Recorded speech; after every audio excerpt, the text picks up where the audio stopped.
Good morning.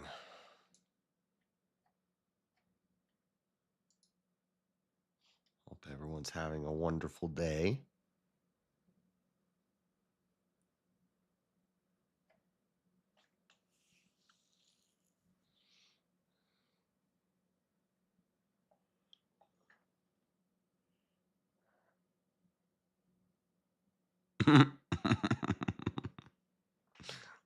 Sorry.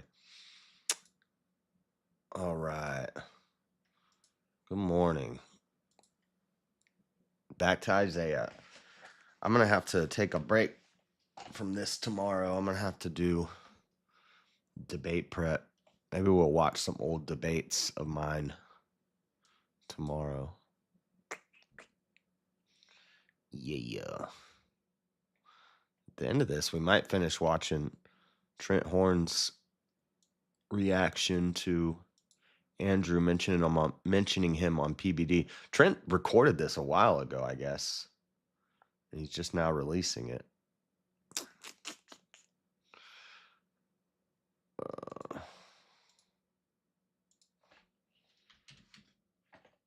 We'll just read for a while here.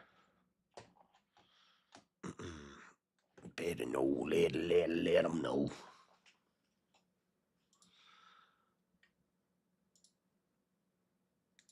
What the heck is this thing not working? Okay. We're on Isaiah 8. I think I'm just going to get into it. Let me pull up the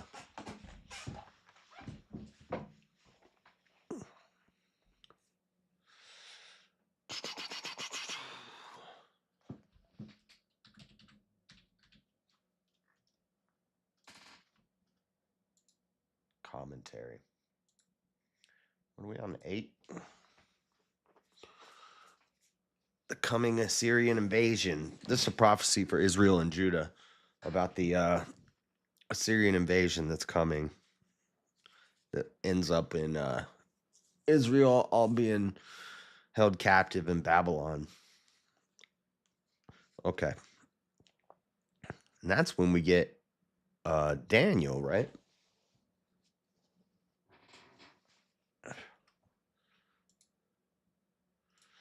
Let me put this over here. All right. I'm just going to get started on it.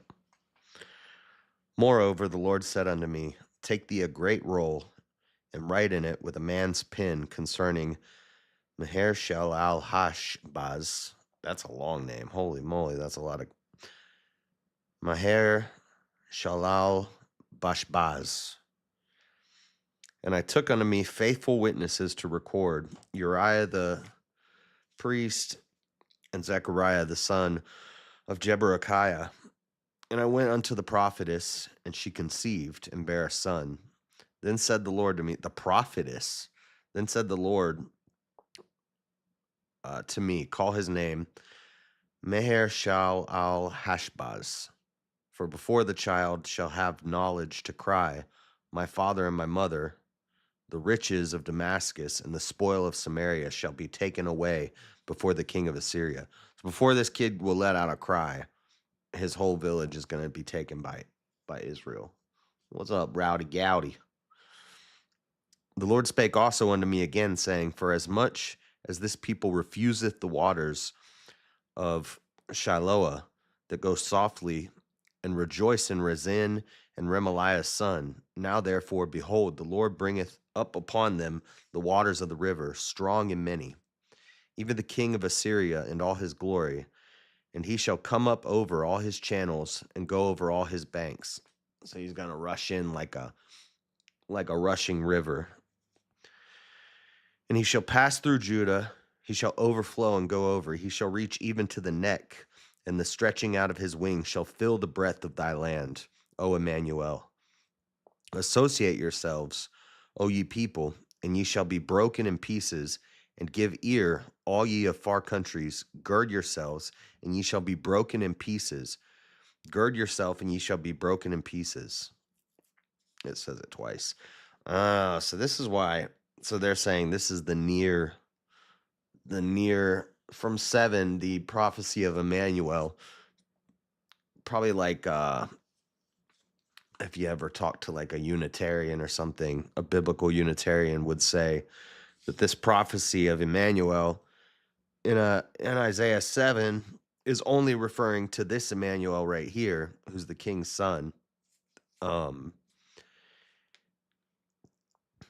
and that's how they would kind of refute the idea that the Trinity is in the Old Testament. I'm not saying I agree with it, just saying that's what they would say. Uh, Associate yourselves, O ye people, and ye shall be broken. And did I already read that? I already read that part. Take counsel together, and it shall come to naught. Speak the word, and it shall not stand, for God is with us. Oh, but I was going to say, that's because they're only looking at what we read about last time, the short-term prophecy. Like there's a short prophecy, almost, seems like that would be on purpose so that people at the time could see that the prophet is true, but it's also a long-spanning prophecy so that people centuries later could see that it's really true, that they're a prophet. For the Lord God spake thus to me with a strong hand, and instructed me that I should not walk in the way of this people, saying, Say ye not, a confederacy to all them to whom this people shall say, a confederacy. Neither fear ye their fear, nor be afraid. I wonder what they mean by confederacy there. Sanctify the Lord of hosts himself, and let him be your fear, and let him be your dread. And he shall be for a sanctuary, but for a stone, and he shall be for a sanctuary, but for a stone of stumbling, and for a rock of offense to both the houses of Israel, for a gin and for a snare to the inhabitants of Jerusalem. And many among them shall stumble and fall, and be broken, and be snared, and be taken. Bind up the testimony, seal the law among my disciples, and I will wait upon the Lord that hideth his face from the house of Jacob, and I will look for him. Behold, I and the children whom the Lord hath given me are for signs and for wonders in Israel from the Lord of hosts, which dwelleth in Mount Zion. And when they shall say unto you, Seek unto them that have familiar spirits, and unto wizards that peep and that mutter, should not a people seek unto their God? For the living to the dead, to the law and to the testimony. If they speak not according to this word, it is because there is no light in them. And they shall pass through it, hardly bestead and hungry. And it shall come to pass that when they shall be hungry, they shall fret themselves and curse their king and their God, and look upward. And they shall look unto the earth, and behold trouble and darkness, dimness of anguish, and they shall be driven to darkness. Okay. Prophecy continues from Isaiah 7, where God assured Ahaz, king of Judah, that he would not be overthrown by the combined forces of Syria and Israel. God announced judgment. God gives Isaiah a sign to explain more about how soon the defeat of Syria and Israel will come, and that's before the baby cries. And that baby's name is Emmanuel. That's Ahaz's son, right? Take a large scroll. It isn't often that prophets are commanded to write, but here's one instance. Isaiah will write concerning Maher Shalal Hashbaz, which means speed to the soil, hurry to the plunder. Speed to the soil, hurry to the plunder. That's what that kid's name means. Or he's the kid that's not going to cry. Write on it with a man's pen. Isaiah's message was meant to be public and at a level any man could read and understand it.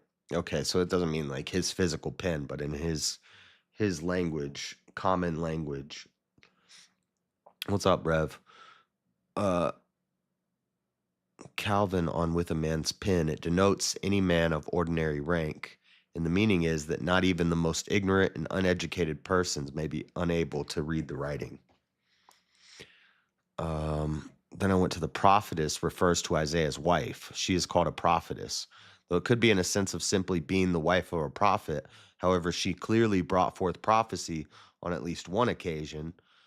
The birth and naming of her son, Maher-shalal-Hashbaz, was a word from God. So she certainly brought forth that prophecy. Hmm. For the child shall have knowledge, before the child shall have knowledge to cry, my father and my mother. Through birth and naming Mash, Maher-shalal-Hashbaz, the Lord gives a time frame for the invasion of Assyria that will punish Syria and Israel.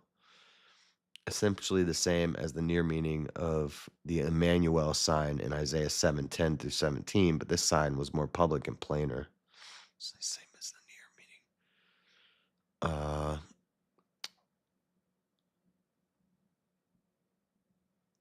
meaning. Let's see. These people, hold on. As the near meaning of the Emmanuel sign.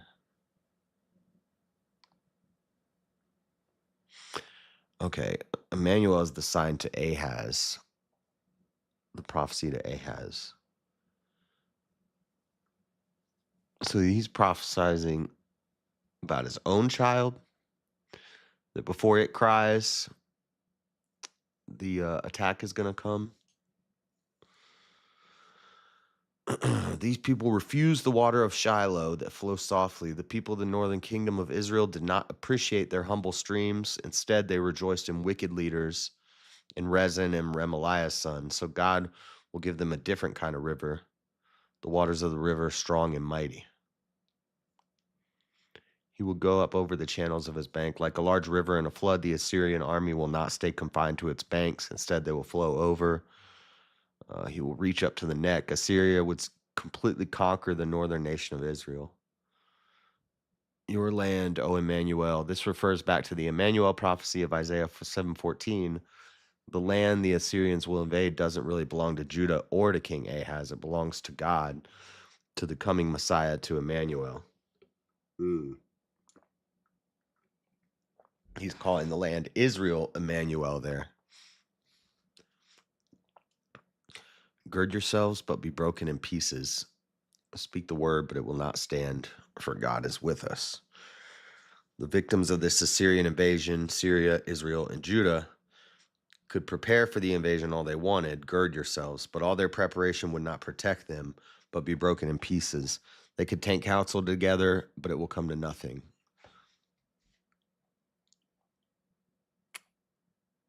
Okay. Oh yeah, this part. But a stone, he will be a stone he will be as a sanctuary, but a stone of stumbling and a rock of offense. For those who trust him, the Lord will be as a sanctuary. But for those who don't, he'll be a stone of stumbling and a rock of offense. Instead of finding protection from the Lord, they will trip over him, falling to destruction. Yeah, that sounds a bit right. Okay. Anyway, let us continue. Still a little sick, but I'm getting over it. So, I'm not super high energy today, but I feel good. I feel all right. Where are we at? Chapter 9. Nevertheless, the dimness shall not be such as was in her vexation, when at the first he lightly afflicted the land of Zebulun and the land of Naphtali, and afterward did more grievously afflict her by the way of the sea beyond Jordan and Galilee of the nations. The people that walked in darkness have seen a great light. They that dwell in the land of the shadow of death, upon them hath the light shined. Thou hast multiplied the nation. I think I skipped a page.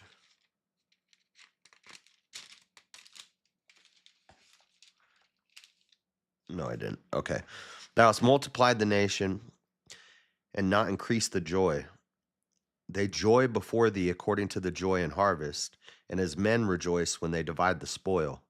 For thou hast broken the yoke of his burden, and the staff of his shoulder, the rod of his oppressor, as in the day of Midian. For every battle of the warrior is with confused noise, and garments rolled in blood. But this shall be with burning and fuel of fire. And here we go. This is the prophecy of, here's a big one right here.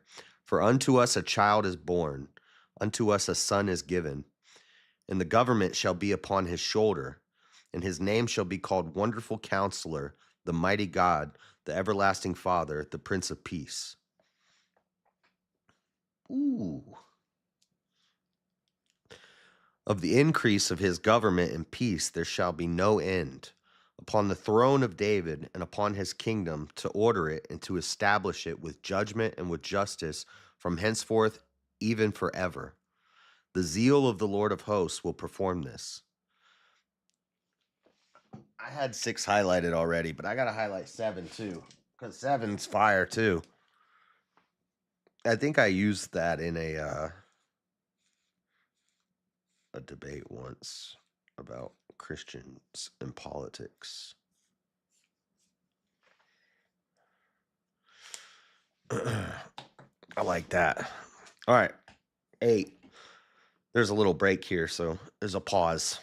The Lord sent a word into Jacob, and it hath lighted upon Israel.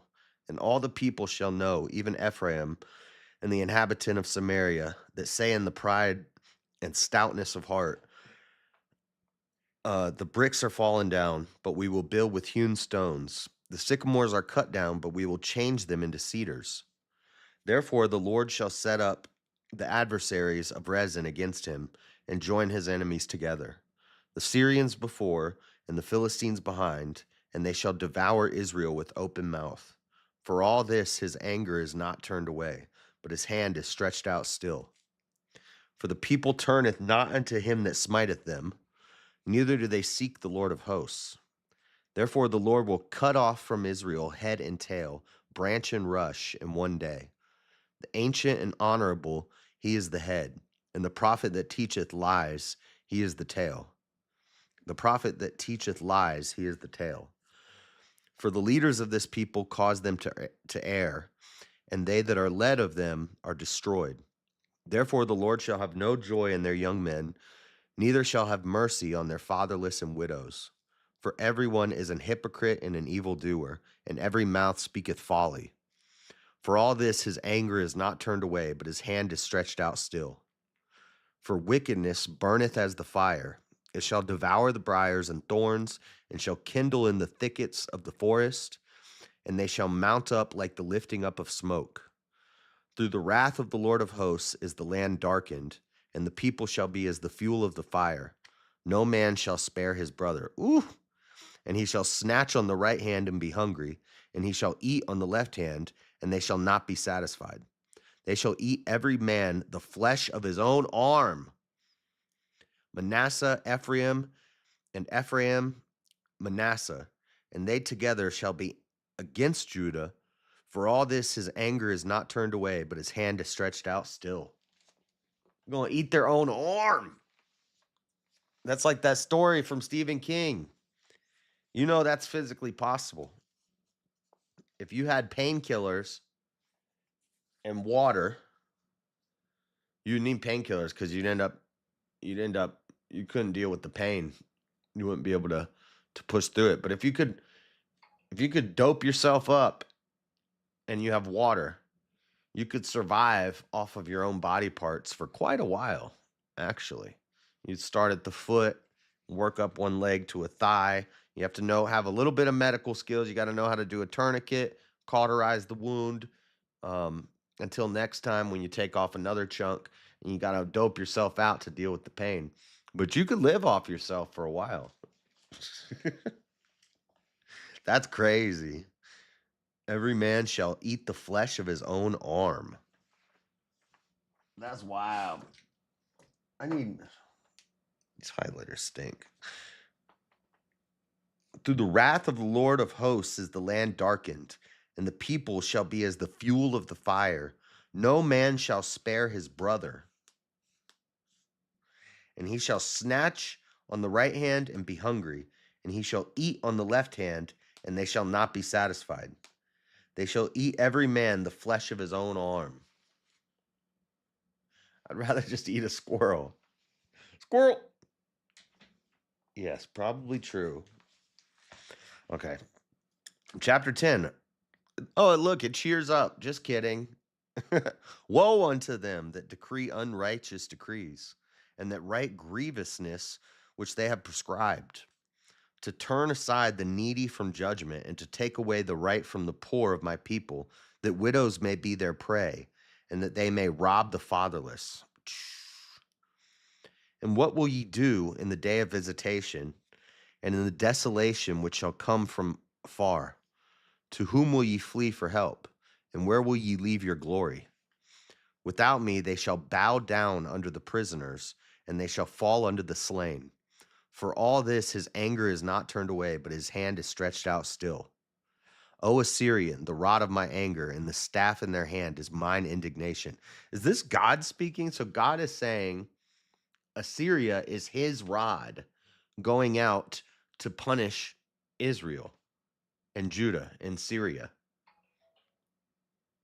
The rod of Assyrians, O Assyrian, the rod of my anger, and the staff in their hand is mine indignation. I will send him against an hypocritical nation, and against the people of my wrath will I give him a charge, to take the spoil and to take the prey, and to tread them down like the mire of the street. So even when an enemy rises up against the Christian, against the, well, in this case, the Jews that have had fallen away, but even that's God's will. That's wild. Howbeit he meaneth not so, neither doth his heart think so, but it is in his heart to destroy and cut off nations, not a few. Howbeit he meaneth not so, neither doth his heart think so, but it is in his heart to destroy and cut off nations, not a few. For he saith, Are not my princes altogether kings? Is not Calno as Carchemish? Is not Hamath as Arpad? My my letters smudged out there. Arpad. Is not Samaria as Damascus? As my hand hath found the kingdoms of the idols, and whose graven images did excel them in Jerusalem and of Samaria, shall I not, as I have done unto Samaria and her idols, so do to Jerusalem and her? Shall I not, as I have done unto Samaria and her idols, so do to Jerusalem and her idols? Wherefore it shall come to pass that when the Lord hath performed his whole work upon Mount Zion and on Jerusalem, I will punish the fruit of the stout heart of the king of Assyria and the glory of his high looks. So Assyria is going to get punished too. Everybody going down. Eventually, everybody's going down. For he saith, By the strength of mine hand have I done it, and by my wisdom, for I am prudent, and I have removed the bounds of the people, and have robbed their treasures, and I have put down the inhabitants like a vigilant man. And mine hand hath found a nest, the riches of the people, and as one gathereth eggs that are left, have I gathered all the earth, and there was none that moved the wing, or opened the mouth, or peeped. Shall the axe boast itself against him that heweth therewith? Or shall the saw magnify itself against him that shaketh it? As if the rod should shake itself against them that lift it up, or as if the staff should lift up itself, as if it were no wood. That's that sort of analogy there is used a lot in the Old Testament, way farther back in like Chronicles and stuff. You know, does the axe work itself? Is the axe is just the tool. It doesn't do anything by itself. Therefore shall the Lord of hosts, send among his fat ones leanness, and under his glory he shall kindle a burning like the burning of a fire. And the light of Israel shall be for a fire, and his Holy One for a flame, and it shall burn and devour his thorns and his briars in one day, and shall consume the glory of his forest and of his fruitful field, both soul and body, and they shall be as when a standard bearer fainteth. And the rest of the trees of his forest shall be few, that a child may write them.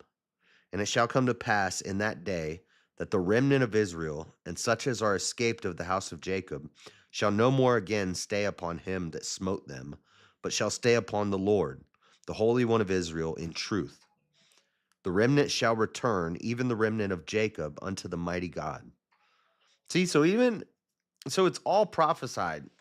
Even when they turn against God, that was prophesied. That was like God knew that was going to happen. He said it was going to happen. And then they would come back to him. And then they would go against him and they would come back to him. It's always prophesied. The remnant shall return, even the remnant of Jacob, unto the mighty God. For though thy people Israel be as the sand of the seas, yet a remnant of them shall return.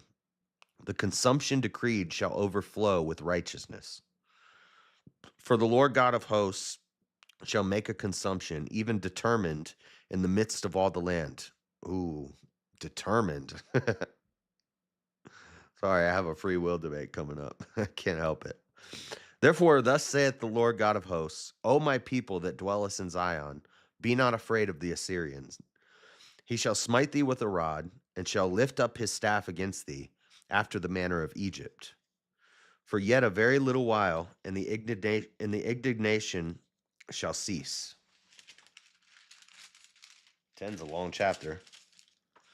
And mine anger in their destruction, and the Lord of hosts shall stir up a scourge for him, according to the slaughter of Midian at the rock of Oreb. And as his rod was upon the sea, so shall he lift it up after the manner of Egypt. And it shall come to pass in that day that his burden shall be taken away from off thy shoulder, and his yoke from off thy neck, and the yoke shall be destroyed because of the anointing.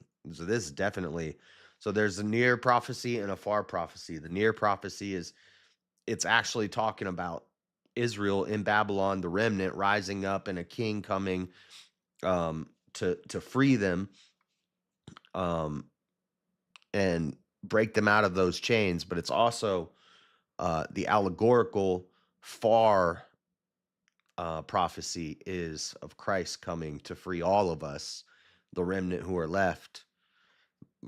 Pre-millennial, post-millennial, that's a whole debate. But there's a long prophecy and a near prophecy.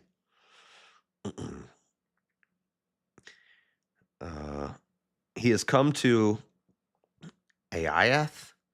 He has passed to Migron at Michmash. He hath laid up his carriages. They are gone over the passage. They have taken up their lodging at Geba. Ramah is afraid. Gibeah of Saul is fled. Lift up thy voice, O daughter of Galium. Cause it to be heard unto Laish, O poor Anathoth. Madmenah is removed. The inhabitants of Gebim gather themselves to flee. As yet shall he remain at Nob that day. He shall shake his hand against the mount of the daughter of Zion and the hill of Jerusalem. Behold, the Lord of hosts, shall lop the bow with terror, and the high ones of stature shall he hewn down, and the haughty shall be humbled. And he shall cut down the thickets of the forest with iron, and Lebanon shall fall by a mighty one. Okay, that chapter was crazy. I need to go a little deeper into that chapter. Let's go to chapter 10 and see some of this commentary on what it's talking about. So, woe to Israel, the rod of my anger, the staff whose hand is my indignation. People in my wrath, I will give them charge to seize the spoil.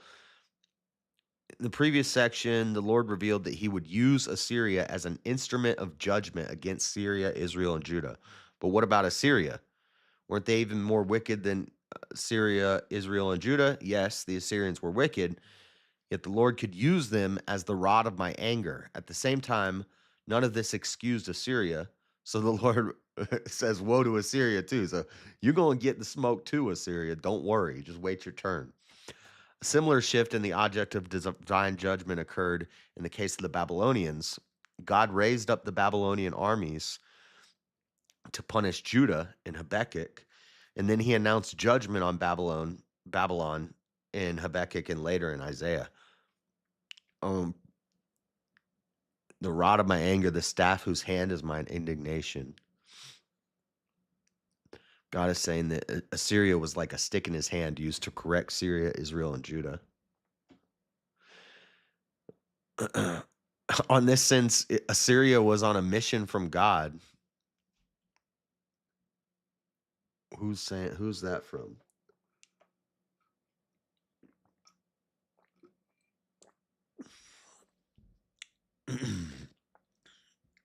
Yeah, they're in like every chapter. Um, let's see. Are not my princes altogether kings? Is not Kauno like Carchemish? Is not Hamath like Arpad? Is not Syria like Damascus? By the strength of my hand I have done it, and by my wisdom, for I am prudent, also I have removed the boundaries of the people, and have robbed their treasuries. So I have put down the inhabitants like a valiant man. My hand has found like a nest the riches of the people. And as one gathers eggs that are left, I have gathered all the earth. And there was no one who moved his wing, nor opened his mouth with even a peep. Assyria has such an inflated view of themselves that they regarded their princes to be on the level of kings of other nations. So this is the king of Assyria talking here. Shall come approach Mount Zion, Jerusalem, that he will say, I will punish the fruit of the arrogant heart of the king of Assyria and the glory of his haughty looks. For he says, okay, so this is the king of Assyria speaking. And this is God saying he's going to punish him, for he says, and then the king of Assyria says all these things. The Lord described the proud, arrogant heart of the Syrians. Samaria was the capital of the northern kingdom of Israel, which was given over grossly to idolatry. Jerusalem was the capital of the southern kingdom of Judah, which still maintained some worship of the Lord God. In their pride, the Assyrians thought the Lord God nothing more than one of the idols that they had conquered in Samaria or in many other cities. The Assyrians were in for a rude wake-up call. Wolf says the cities mentioned in verses 9 and 10 came under Assyrian control between 740 and 721 BC, and none of the gods of these areas have provided the slightest help. It was assumed that the idols of Jerusalem were equally impotent. See, shall the axe boast itself against him who chops with it, or shall the saw exalt itself against him who saws with it? And this is like God saying, I'm going to use Assyria like a rod, but then what are you going to do to me? You know, you're going to rise up against me. I made you. I just used you. You're my tool. What are you going to do to me? It's easy for an unknowing instrument of God to become proud. It's also easy for a willing instrument of God to become proud. Jesus says we should have a different attitude. So likewise you, when you have done all those things which you are commanded, say, we are unprofitable servants. We have done what was our duty to do. Luke 17:10. As wonderful as it is to be an instrument in the hand of God, the instrument deserves no special glory. Facts. That's so true. That's so true. That's deep. Oh gosh, this guy's here. Therefore, the Lord will send leanness among his fat ones. Assyria sat fat and sassy at the time, but God would send leanness. You're going to lose some weight once you get your food cut off. No more food source. Boltima, on both soul and body. Calvin warned against inferring from this that the soul is not immortal. What is meant, according to this keen expositor, is that the soul of this tyrant will have to pay for his wicked deeds on earth after the destruction of his body. Okay, so wait, let me read this. Therefore, the Lord will send leanness like the burning of a fire, and it will consume the glory of his forests and of his fruitful field. The Lord will leave it like a shadow of its former self. That the soul is not immortal. I don't know where you would pull that from, that Calvin.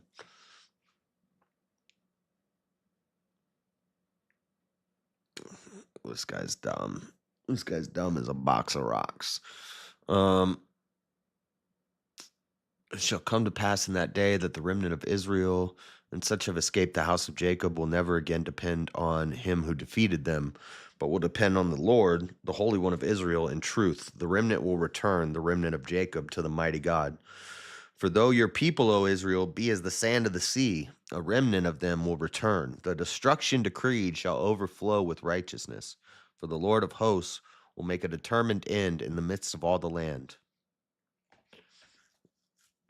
It shall come to pass in that day. I think that part we get it. A prophetic description of the arrival of the army of the Syrians. He has come to Aath. He has passed Migron. At Michmash, he has attended to his equipment. They have gone along the ridge. They have taken up lodging at Geba. Dude, he's like laying out their whole trek. How does he know this? Does he have a scion, or is he just prophesying like he knows the whole path they're taking? Very specifically, like, as yet he will remain at Nob that day. He will shake his fist at the mount of the daughters of Zion, the hill of Jerusalem. Judah might think that God will send judgment upon them all. This section with the specific mention of many cities of Judah is meant to show that God will indeed allow the invasion of the Assyrians, even though he will restore after the attack. Okay. So the Assyrians are coming.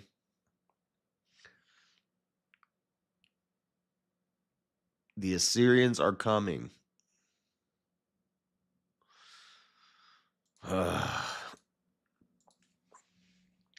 This guy's so annoying. Okay. The root of Jesse. Were we on chapter 11? And there shall come forth a rod out of the stem of Jesse, and a branch shall grow out of its roots. We looked at this not too long ago when we were talking about the branch analogy. And the Spirit of the Lord shall rest upon him, the Spirit of wisdom and understanding, the Spirit of counsel and might, the Spirit of knowledge and of the fear of the Lord, and shall make him of quick understanding in the fear of the Lord. And he shall not judge after the sight of his eyes, neither reprove after the hearing of his ears. But with righteousness shall he judge the poor, and reprove with equity for the meek of the earth. And he shall smite the earth with the rod of his mouth, and with the breath of his lips shall he slay the wicked. And righteousness shall be the girdle of his loins, and faithfulness the girdle of his reins. The wolf also shall dwell with the lamb, and the leopard shall lie down with the kid. And the calf and the young lion and the fatling together, and a little child shall lead them. That's a deep little segment there. I think that gets repeated in Revelation. But somebody I I heard a debate, and they were talking about animals in heaven, and they referenced that verse to say that animals go to heaven. I don't know. I don't know if that's a good argument there, but anyway, I think this is an allegory. I don't think that it's actually talking about animals in heaven. And the cow and the bear shall feed, their young ones shall lie down together, and the lion shall eat straw like the ox. And the sucking child shall play on the hole of the asp, and the weaned child shall put his hand on the cockatrice den. Basically, the hole of the asp is the hole where the snake is hiding, and the kid can put his hand on it, and the snake's not going to bite him. And the lions are going to eat grass, like in the Garden of Eden. Before there was death and sin, there'd be no need for the animals to eat each other. You could be a vegetarian and still be healthy. They shall not hurt nor destroy in any all my holy mountain, for the earth shall be full of the knowledge of the Lord as the waters cover the sea. And this is almost like end time prophecy for like heaven. This almost uh seems to me like an analogy for heaven and for post millennial reign, like the real end times, like when everybody's mouth confesses, the remnant is there, and they all confess Christ is Lord, that there would just be peace on earth, that it'd be like the Garden of Eden again. That'd be like heaven. It's the messianic reign. Yeah. Yeah. But doesn't that seem just like heaven? Like that's almost like a description of heaven. And in that day there shall be a root of Jesse. For some reason, I had this starred and it says root of Jesse. Oh, I had to like dig into this a while ago, but I talked about this a while ago.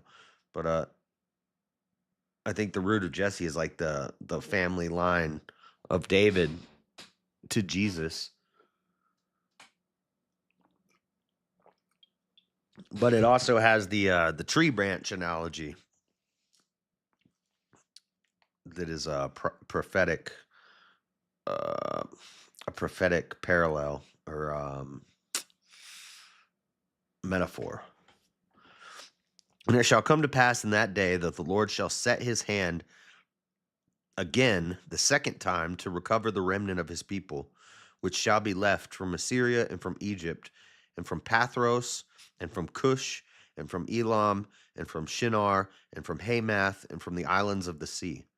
And he shall set up an ensign for the nations, and shall assemble the outcasts of Israel, and gather together the dispersed of Judah from the four corners of the earth. The envy also of Ephraim shall depart, and the adversaries of Judah shall be cut off. Ephraim shall not envy Judah, and Judah shall not vex Ephraim. But they shall fly upon the shoulders of the Philistines toward the west. What?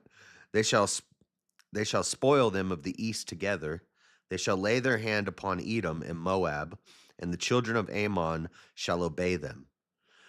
And the Lord shall utterly destroy the tongue of the Egyptian sea, and with his mighty wind shall he shake his hand over the river, and shall smite it in the seven streams, and make men go over dry shod.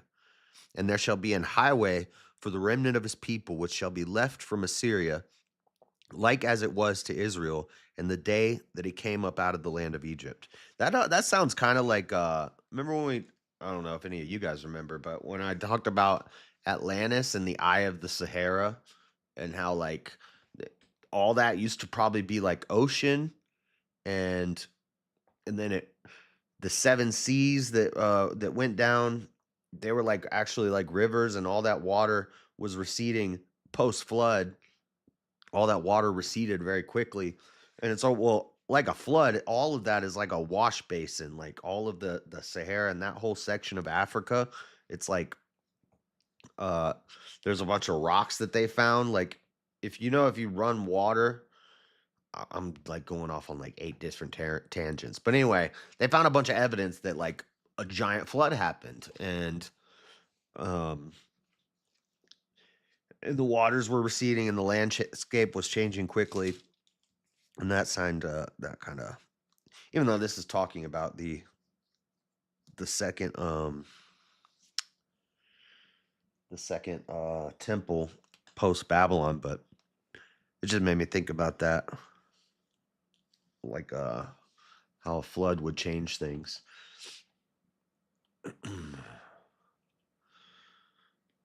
When did God fulfill that prophecy?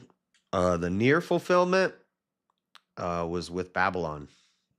It's talking about the Assyrian invasion, which leads to the capture and Israel going to Babylon. This is talking about the second temple. That's the near fulfillment. The near fulfillment is when Cyrus comes and frees them from Babylon. Um, that's the near fulfillment of the prophecy.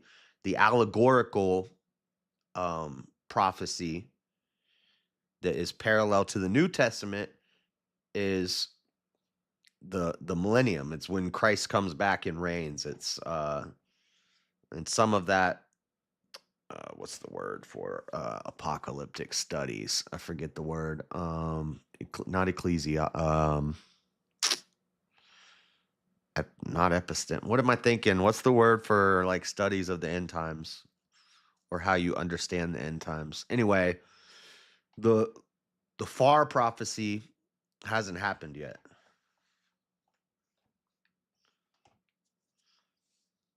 But that prophecy is has a near fulfillment and a far fulfillment. There's a near literal historical prophecy that Isaiah is saying here that's talking about Israel and Babylon, the Assyrian capture that's coming. It's imminent, which leads them to be taken slaves in Babylon, and then the remnant are freed by Cyrus. This like the whole book of Isaiah is talking about that's going to happen, and then all that happens. That's the near fulfillment. But then there's a far fulfillment, which is the more the higher level prophecy of what ties it to the Messiah and to Jesus and all of that apocalyptic stuff that you read about in Revelation and stuff like that. I don't know why I'm spending so much time on this question like he's asking in good faith. He's never asked a question in good faith. What's up, not Voltaire? Okay. Where are we? Chapter 12? Chapter 12 is short. And in that day thou shalt say, O Lord, I will praise thee. Though thou wast angry with me, thine anger is turned away, and thou comfortest me. Behold, God is my salvation. I will trust and not be afraid, for the Lord Jehovah is my strength and my song. He also has become my salvation. Therefore with joy shall ye draw water out of the wells of salvation. And in that day shall ye say, Praise the Lord, call upon his name, declare his doings amongst the people, make mention that his name is exalted. Sing unto the Lord, for he hath done excellent things. This is known in all the earth. Cry out and shout, thou inhabitant of Zion, for great is the Holy One of Israel in the midst of thee.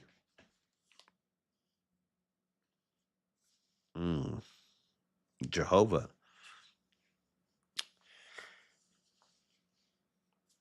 Chapter 12. Chapter 12 is short but sweet. That's a good chapter right there. See, it seems dark. There's a lot of dark stuff, but that's pretty positive prophecy right there. I know that some people, one person in chat's not going to get it. He thinks this is about black people being enslaved and God giving them the kingdom back so that they can curse the evil white man. Anyway, sorry, I digress.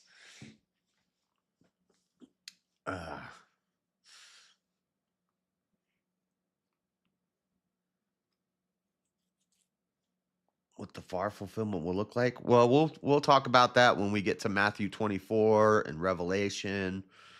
But we're not going to go over the end times right now. Did somebody tell me the word I was looking for? No. We're not getting into I'm going to find it.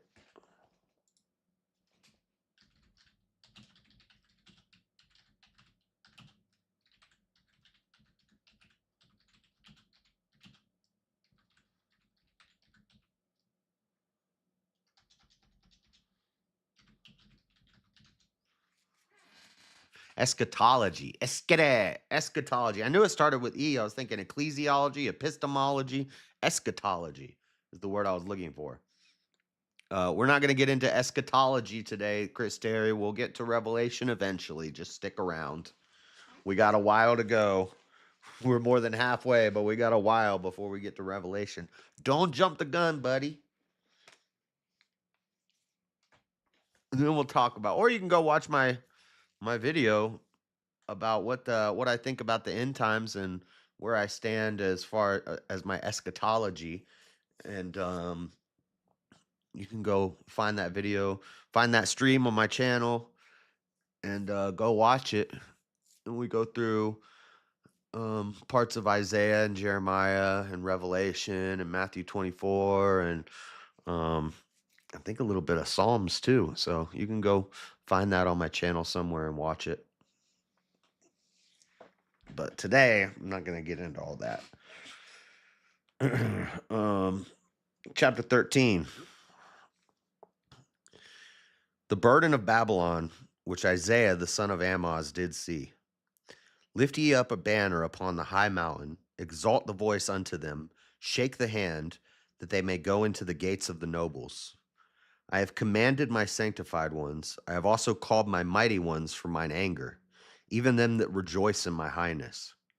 The noise of a multitude in the mountains, like as of a great people, a tumultuous noise of the kingdoms of nations gathered together.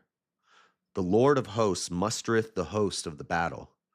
They come from a far country, from the end of heaven, even the Lord, and the weapons of his indignation to destroy the whole land. How ye, for the day of the Lord is at hand. It shall come as a destruction from the Almighty. Therefore shall all hands be faint, and every man's heart shall melt, and they shall be afraid. Pangs and sorrow shall take hold of them. They shall be in pain as a woman that travaileth. They shall be amazed one at another. Their faces shall be as flames. Behold, the day of the Lord cometh, cruel, both with wrath and fierce anger, to lay the land desolate, and he shall destroy the sinners thereof out of it. For the stars of heaven and the constellations thereof shall not give their light. The sun shall be darkened in his going forth, and the moon shall not cause her light to shine. And I will punish the world for their evil and the wicked for. You wanted to know about eschatology? Here you go, Chris. You should have just waited. You want to know what it's going to look like? This is what it's going to look like. And I will punish the world for their evil and the wicked for their iniquity, and I will cause the arrogancy of the proud to cease, and will lay low the haughtiness of the terrible. I will make a man more precious than fine gold, even a man than the golden wedge of Ophir. Therefore, I will shake the heavens, and the earth shall remove out of her place, in the wrath of the Lord of hosts, and in the day of his fierce anger. And it shall be as the chased roe, and as a sheep that no man taketh up. They shall every man turn to his own people, and flee every one into his own land. Every one that is found shall be thrust through, and every one that is joined unto them shall fall by the sword. Their children also shall be dashed to pieces before their eyes. Their houses shall be spoiled, and their wives ravished. Behold, I will stir up the Medes against them, which shall not regard silver, and as for gold, they shall not delight in it. Their bows also shall dash the young men to pieces, and they shall have no pity in the fruit of the womb. Their eye shall not spare children. And Babylon, the glory of kingdoms, the beauty of the Chaldees, excellency, shall be as when God overthrew Sodom and Gomorrah. It shall never be inhabited, neither shall it be dwelt in from generation to generation. Neither shall the Arabian pitch tent there, neither shall the shepherds make their fold there. But wild beasts of the desert shall lie there, and their houses shall be full of doleful creatures, and owls shall dwell there, and satyrs shall dance there. And the wild beasts of the island shall cry in their desolate houses, and dragons in their pleasant palaces. And her time is near to come, and her days shall not be prolonged.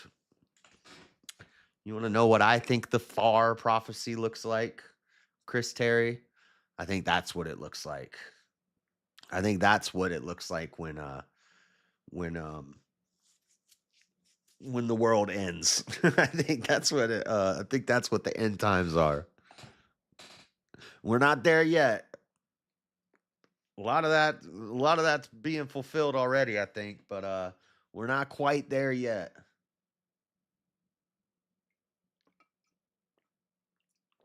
Don't threaten me with a good time. You're so dumb.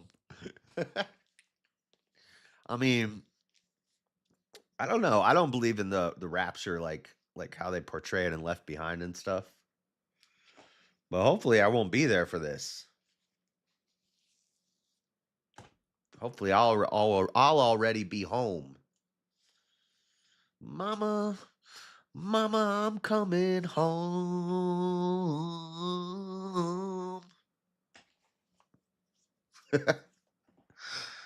Dang.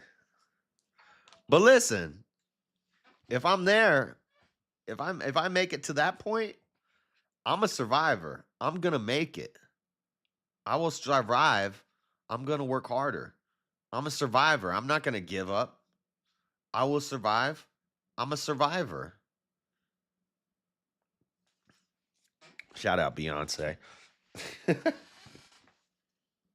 Shout out Destiny's Child. But I don't think you'll make it, Chris. I don't think Marilyn will make it. Yes, Aussie Adventures. Keep reading. I want to see if you'd be honest about chapter 14. I think we're about to read chapter 14. So This is me and Russ have talked about this before. So this is where we get. Well, I still believe, even though Russ disagrees, and he gave some good examples of why he disagrees and stuff like that. Um, I still believe this is a description of Lucifer, not Jesus. Um, but uh,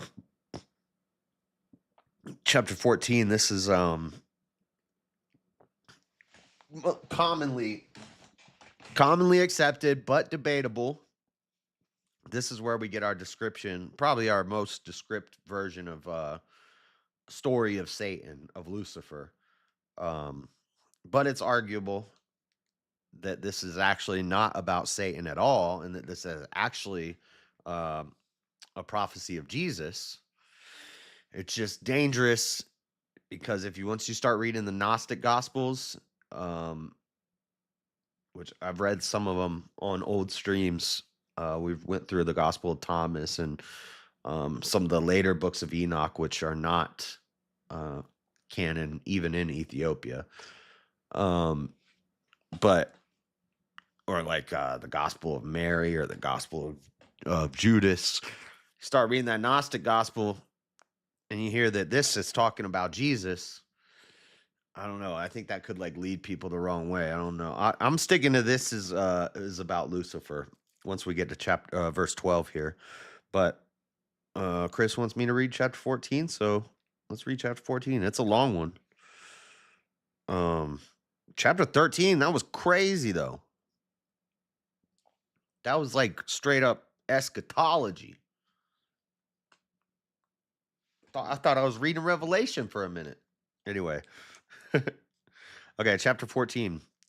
For the Lord will have mercy on Jacob, and will yet choose Israel, and set them in their own land, and the strangers shall be joined with them, and they shall cleave to the house of Jacob.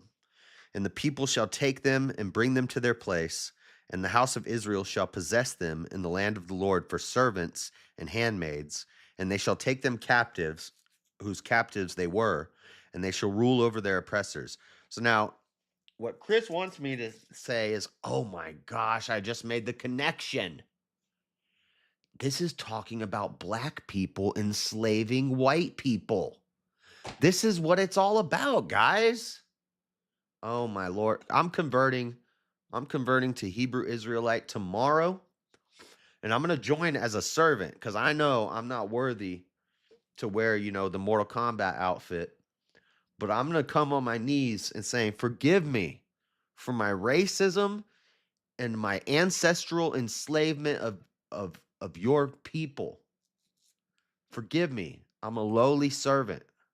Just allow me into the fold, O kingdom of Jacob. I feel blasphemous just saying that.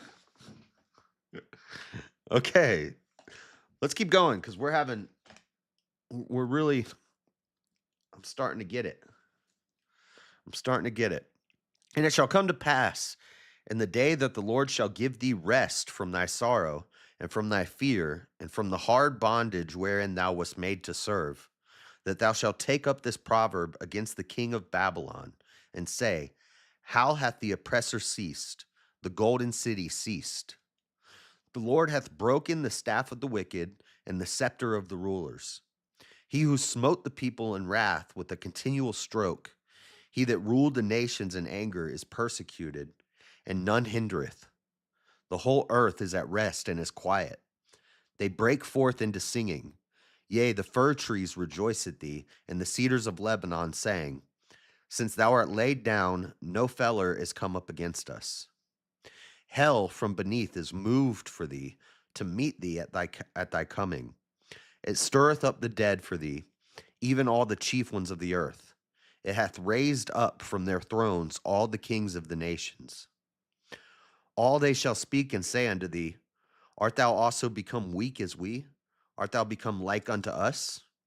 Thy pomp is brought down to the grave, and the noise of thy voiles. The worm is spread under thee, and the worms cover thee. How art thou fallen from heaven, O Lucifer, son of the morning? How art thou cut down to the ground, which didst weaken the nations? For thou hast said in thine heart, I will ascend into heaven. I will exalt my throne above the stars of God. I will sit also upon the mount of the congregation in the sides of the north. I will ascend above the heights of the clouds. I will be like the Most High. Yet thou shalt be brought down to hell, to the sides of the pit. They that see thee shall narrowly look upon thee and consider thee, saying, Is this the man that made the earth to tremble, that did shake kingdoms, that made the world as a wilderness and destroyed the cities thereof, that opened not the house of his prisoners? All the kings of the nations, even all of them, lie in glory, every one in his own house. But thou art cast out of thy grave like an abominable branch, and as the raiment of those that are slain, thrust through with the sword, that go down to the stones of the pit, as a carcass trodden under feet. Now, I could see how thrust through the sword, Jesus was hit with a spear on the cross, trodden under feet. They mocked him, and these are the people looking at him saying they're mocking him as he dies. I could see how you could draw that parallel that could be talking about Jesus. But I also see it as I see it more as Satan, like it's talking about the worm and it's talking about hell and then the pit, um, and this man that made the world into wilderness and destroyed the cities thereof. God, when he gives Satan dominion over the earth and the world becoming a wilderness with all this death and decay in it, is because of the lie from the serpent. Um, so he is the cause of all this stuff happening. So I I'm still, I kind of get the argument that we're having that one day, that this is not about Satan, but I lean towards it is. So, I could be wrong. Don't take my word for it, but look into it. Because one, I did a thing a long time ago, like, what do we know about Satan? Or I forget what I called it, but like understanding Lucifer or understanding Satan or something like that. I named it. And we went through this, and then a couple other places in the Bible where it describes, Genesis and stuff like that, where it kind of gives us short little takes on Satan or Lucifer or what this being, if you want to call it a being, is. Um, and This is one of the ones I used, and then heard that maybe that's not about Lucifer. Um, so look into it if you're interested in what the heck I'm talking about. But that little 12 to 19 there, what do you guys think? Well, I already know what Russ thinks, but um anybody else who watches this, let me know what you think about it. Uh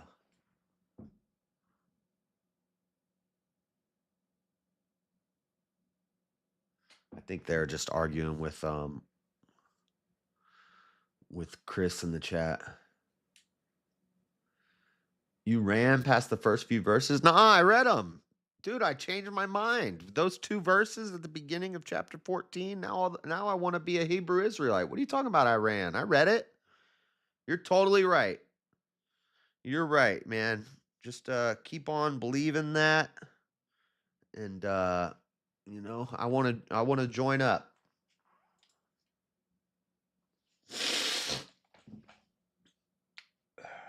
What's up? The mind of Christ said it was better that Judas was never born. The mind of Christ. Hello, Shiva. Okay, I think I stopped. Did I read the whole chapter? No. Okay, I think we're on verse 20. Yeah, we're on verse 20. Okay. Thou shalt not be joined with them in burial, because thou hast destroyed thy land and slain thy people. The seed of evildoers shall never be renowned. Prepare slaughter for his children. See, that's also doesn't seem like that's a comparison to Jesus. Prepare slaughter for his children for the iniquity of their fathers, that they do not rise, nor possess the land, nor fill the face of the world with cities. For I will rise up against them, saith the Lord of hosts, and cut off from Babylon the name and remnant, and son and nephew, saith the Lord. I will also make it a possession for the bittern and pools of water, and I will sweep it with the besom of destruction, saith the Lord of hosts. The Lord of hosts has sworn, saying, Surely as I have thought, so shall it come to pass, and as I have purposed, so shall it stand. Surely as I have thought, so shall it come to pass, and as I have purposed, so shall it stand.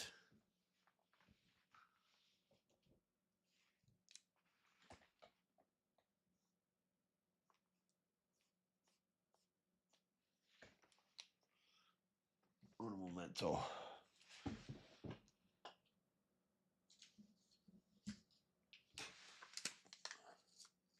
I got too many stickies in here. I need to go through all these stickies that I have, and I need to write down notes in my notebook. I wish all the notes I did I put in this obsidian thing, Shiva, because by now I would have a ton of stuff, but I just don't know the layout of it. I don't know. I haven't even tried to figure it out.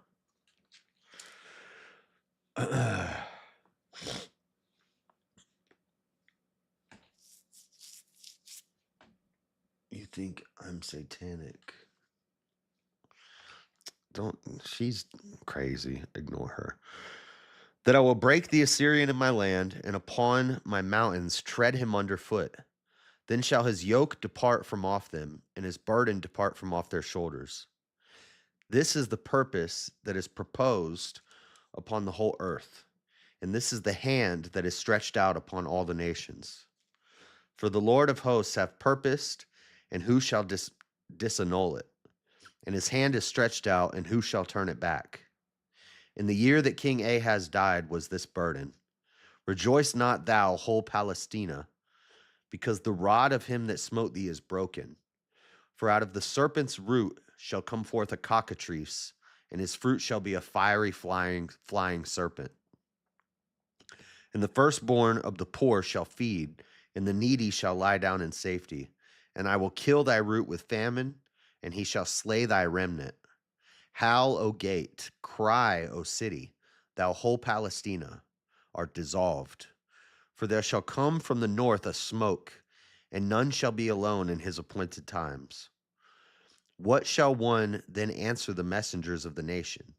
That the Lord hath founded Zion, and the poor of his people shall trust in it. Palestina gonna get wiped out by Zion one day. That's what it sounds like.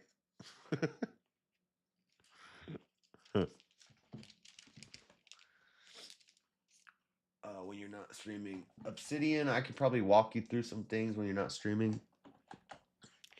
Yeah, I think you tried once and I don't know. I need to go through and all these notes, write little things about what I was thinking when I took the little note. And then I have like notes in my column. I need to like put it all together.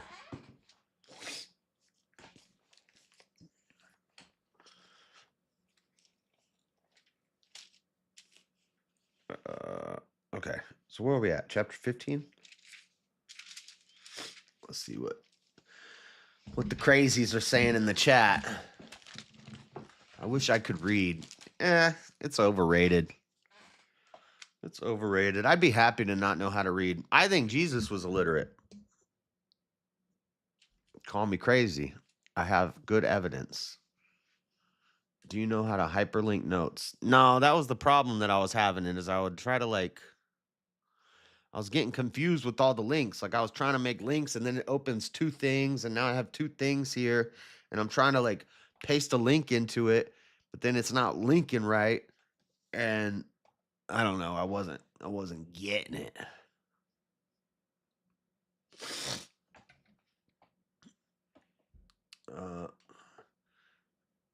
Fake and evil is the idea of the devil returning to heaven. Jesus read scriptures in the temple. He only reads in Luke. In the other gospels, It doesn't say that he read anything. It only says that he read it in Luke. Um, but but the language that he would be reading, the Hebrew, the rabbinic Hebrew, he wouldn't have ever learned to read. He was kicked out of he's kicked out of the temples. He was a carpenter's son. He was poor. He was lowly. That's why they laughed at him. They're like, you think you know the scriptures better than us? Because he'd walk up in there and he'd do the stuff better than them. Luke says that he read. I think he didn't need to read. I don't think he needed to read. I think he knew the words of Isaiah, because what's he quoting there? Isaiah 25, I think. He and this is why all the other gospels don't say that he read anything. He just went up there and he just started preaching it. That was what it was open to. He looked down at it and then he starts preaching it. They're losing their minds because they're like, this dude shouldn't even be able to read this. Anyway, if he can read, I don't care, but I like to think that it's pretty based if Jesus couldn't read, because he'd be like, I don't even need to read it. I just know it. And then there's one verse where it says he wrote, but I think the consensus is that he wasn't writing, he was drawing the isthmus. He was drawing the half of the isthmus so that another Christian could make the Jesus fish, the isthmus. He was he just did this basically in the sand. That's when people say that he wrote. And then the one time that it says that he read is in Luke, but that story is in all the Gospels, and it doesn't say he read in any of them but Luke. So,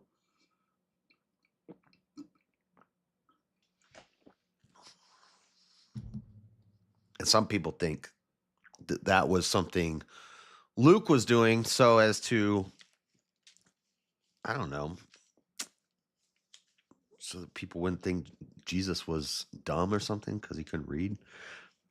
But I don't think that would make him dumb. I think that would make him, if he just knows the scriptures without even having to be able to read them, having it not even be written in a language that he would be able to read, that would be pretty cool. Anyway, I have a whole video about that too. You can go find it if you want to learn more about the was Jesus illiterate? You can go check it out. It's somewhere. You can find it.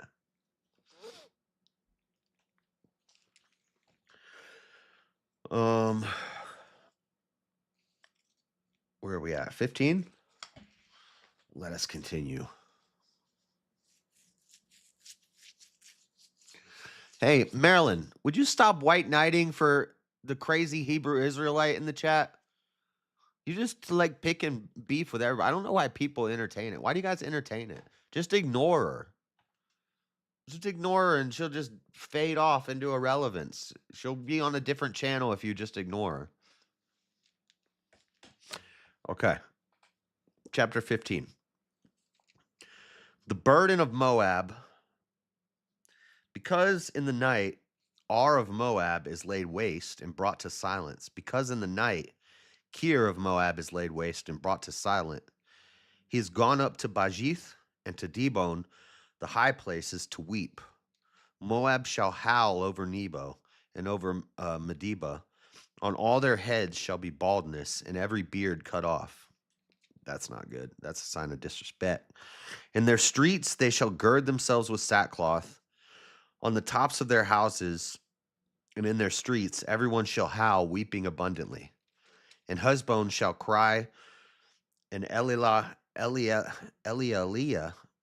their voice shall be heard even unto Jahaz. Therefore the armed soldiers of Moab shall cry out, his life shall be grievous unto him. My heart shall cry out for Moab, his fugitives shall flee unto Zoar, and heifer of 3 years old, for by the mounting up of Luhith, with weeping shall they go it up. For in the way of Horonaim they shall raise up a cry of destruction. For the waters of Nimrim shall be desolate, for the hay is withered away, the grass faileth, there is no green thing. Therefore, the abundance they have gotten, and that which they have laid up, shall they carry away to the brook of the willows. For the cry has gone round about the borders of Moab, the howling thereof unto Eglaim, and the howling thereof unto Beeralim. For the waters of Dimon shall be full of blood, for I will bring more upon Dimon, lions upon him that escapeth of Moab, and upon the remnant of the land. The oracle concerning Moab. I started a little early today. I skipped the gym because I had to get some groceries, so I could start a little earlier today. She has a soul like me. My hope is that the word breaks her delusions. Okay, well, you can keep it up. I don't mind, but I'm just, you know, you're sowing pearls to swine. I don't know if you're gonna get anywhere, but keep it up. Hey, more power to you. Must be a ginger thing.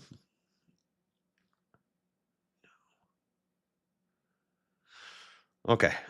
We can keep going for a while. Let's do chapter 16.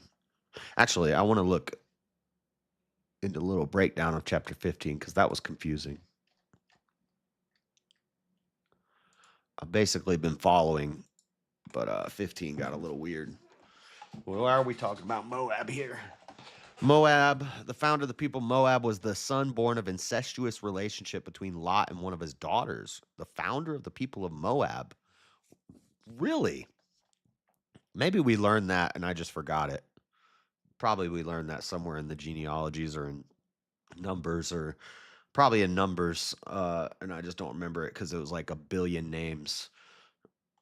But that's interesting. Moab. I'm gonna write that down actually. Where's my pen?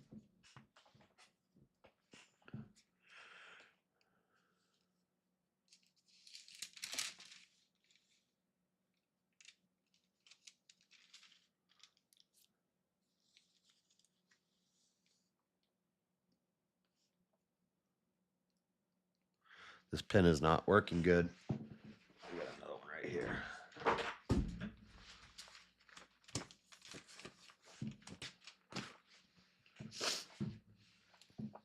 Okay. Moab.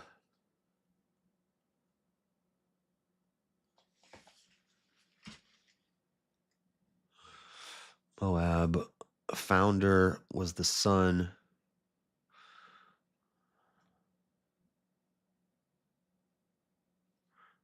of Moab.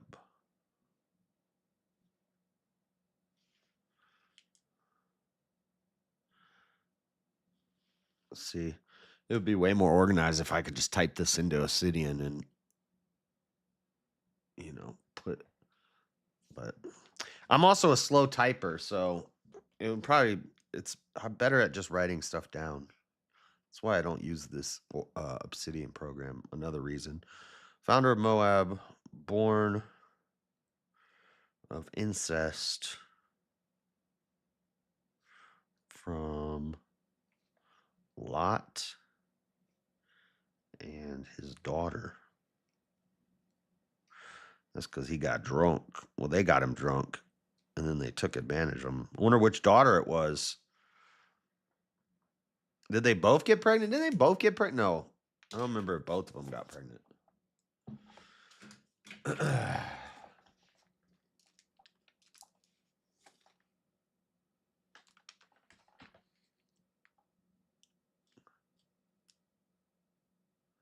Oh my gosh, what is she talking about? She's talking about nothing.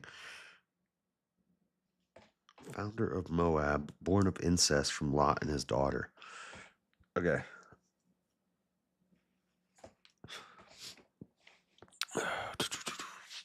One of his daughters. Moabites settled in the plains to the southeast of Israel. Moab, at times the Moabites were great enemies of Israel. Balaam the prophet, hoping he could curse Israel.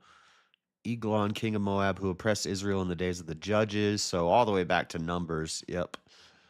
During the time of Saul and David, Israel established a firm control over Moab, but later kings of Israel were not always able to keep them under the Israeli dominance. At the same time, there was a Moabite connection with Israel. They were related to Israel because Lot was Abraham's nephew. Because of this, God told Israel in Deuteronomy 2:9 that they were not to destroy Moab and take their land. Oh, look, Chris Terry, it's almost like the other tribes, even the Edomites, would still be connected to Israel because guess what?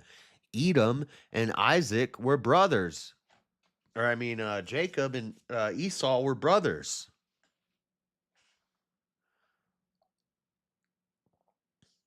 Um,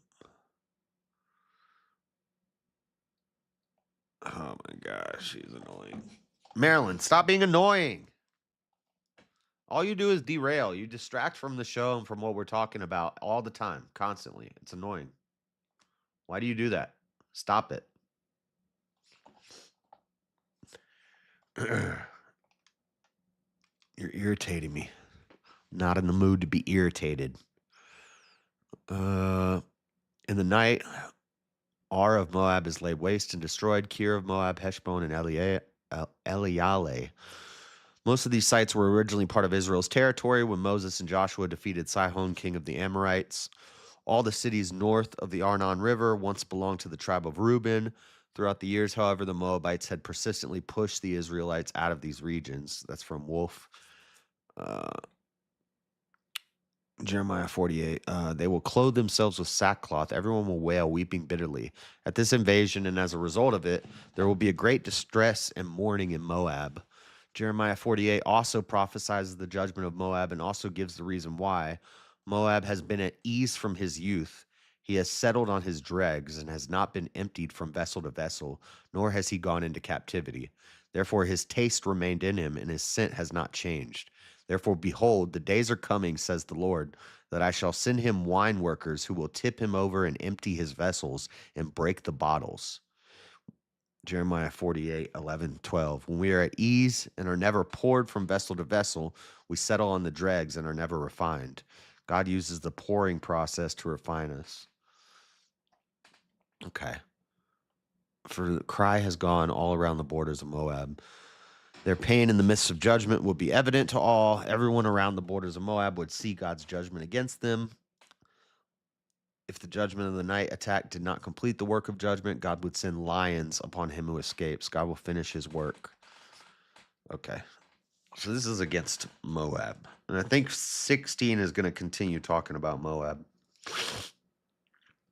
Okay. Send ye the lamb to the ruler of the land, from Selah to the wilderness, unto the mount of the daughter of Zion. For it shall be that as a wandering bird cast out of the nest, so the daughters of Moab shall be at the fords of Arnon. Take counsel, execute judgment, make thy shadow as the night in the midst of the noonday. Hide the outcast, bewray not him that wandereth. Let mine outcasts dwell with thee, Moab. Be thou a covert to them from the face of the spoiler. From the extortioner for the extortioner is at an end. The spoiler ceaseth. The oppressors are consumed out of the land. And in mercy shall the throne be established, and he shall sit upon it in truth in the tabernacle of David, judging and seeking judgment, and hasting righteousness. We have heard of the pride of Moab. He is very proud, even of his haughtiness and his pride and his wrath, but his lies shall not be so. Therefore shall Moab howl for Moab. Everyone shall howl for the foundations of Kir-hareseth. Shall ye mourn? Surely they are stricken.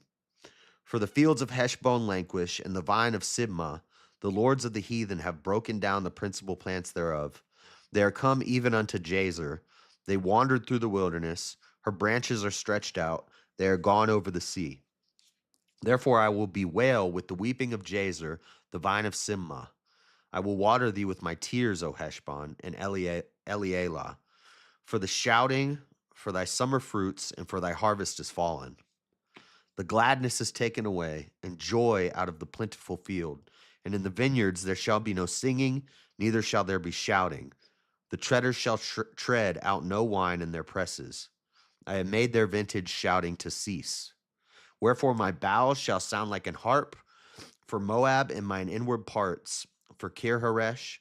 And it shall come to pass, when it is seen that Moab is weary on the high place, that he shall come to his sanctuary to pray, but he shall not prevail. This is the word that the Lord hath spoken concerning Moab since that time. But now the Lord hath spoken, saying, within 3 years, as the years of an hireling, and the glory of Moab shall be contemned, with all the great multitude, and the remnant shall be very small and feeble.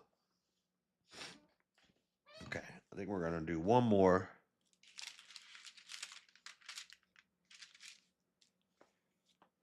Do one more, and that'll be 10 chapters.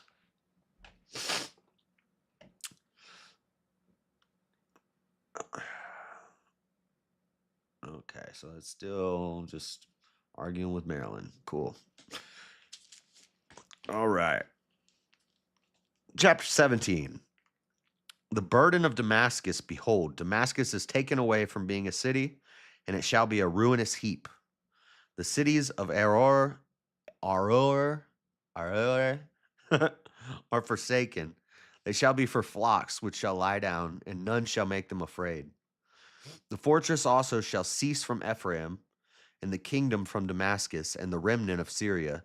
They shall be as the glory of the children of Israel, saith the Lord of hosts. And in that day it shall come to pass that the glory of Jacob shall be made thin, and the fatness of his flesh shall wax lean. And it shall be as when the harvestman gathereth the corn, and reapeth the ears with his arm. And it shall be as he that gathereth ears in the valley of Rephaim. Yet gleaning grapes shall be left in it, as the shaking of an olive tree, 2 or 3 berries in the top of the uttermost bough, 4 or 5 in the outermost fruit branches thereof, saith the Lord God of Israel.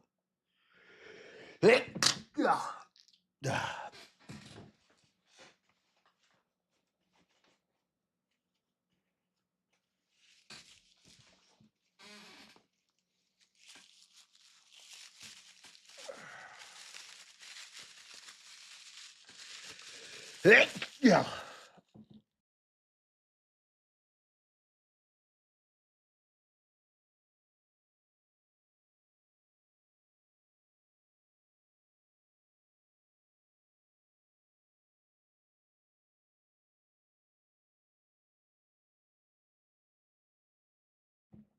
All right.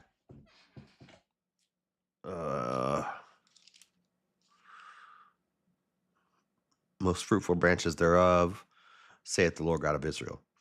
At that day shall a man look to his Maker, and his eyes shall have respect to the Holy One of Israel.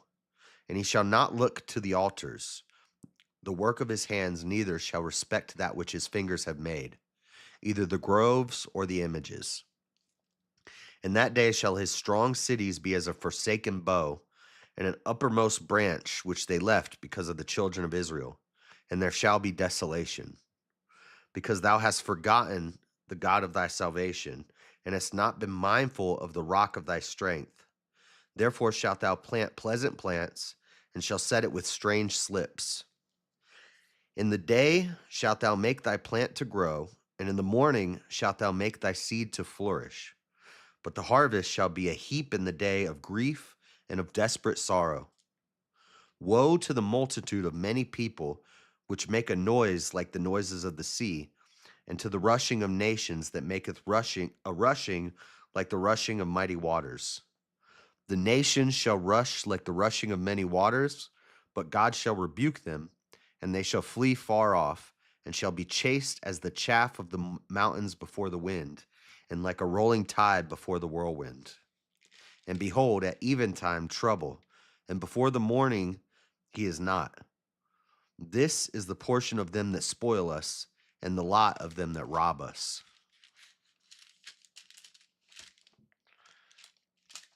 I'm going to stop there. Chapter 18.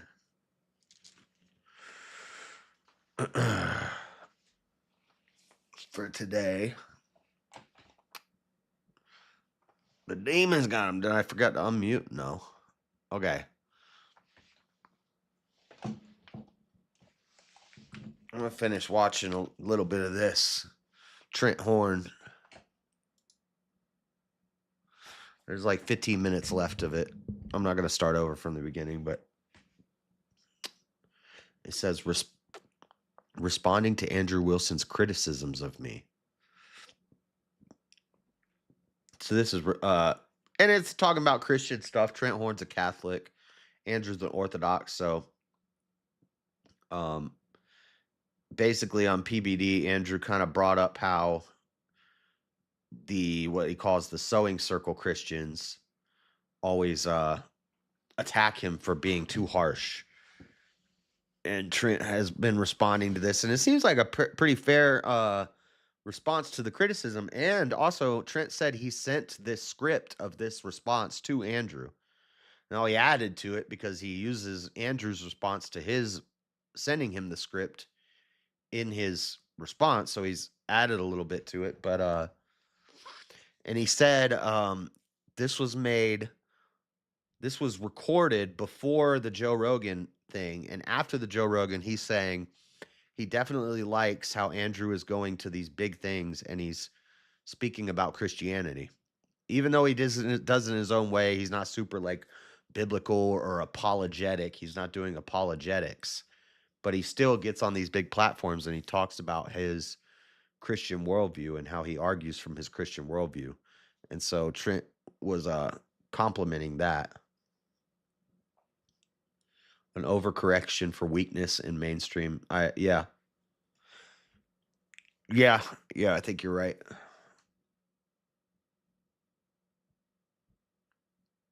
Okay. How do why can't I get this on my screen? Window capture. Let's just do this.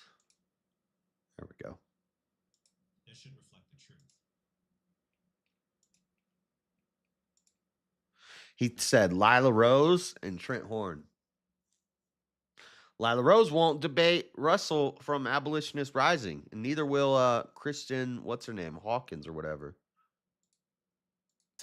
But in many cases, to convince people to do something like vote against abortion, you need to convince them the Christian position is true, or you need to do apologetics.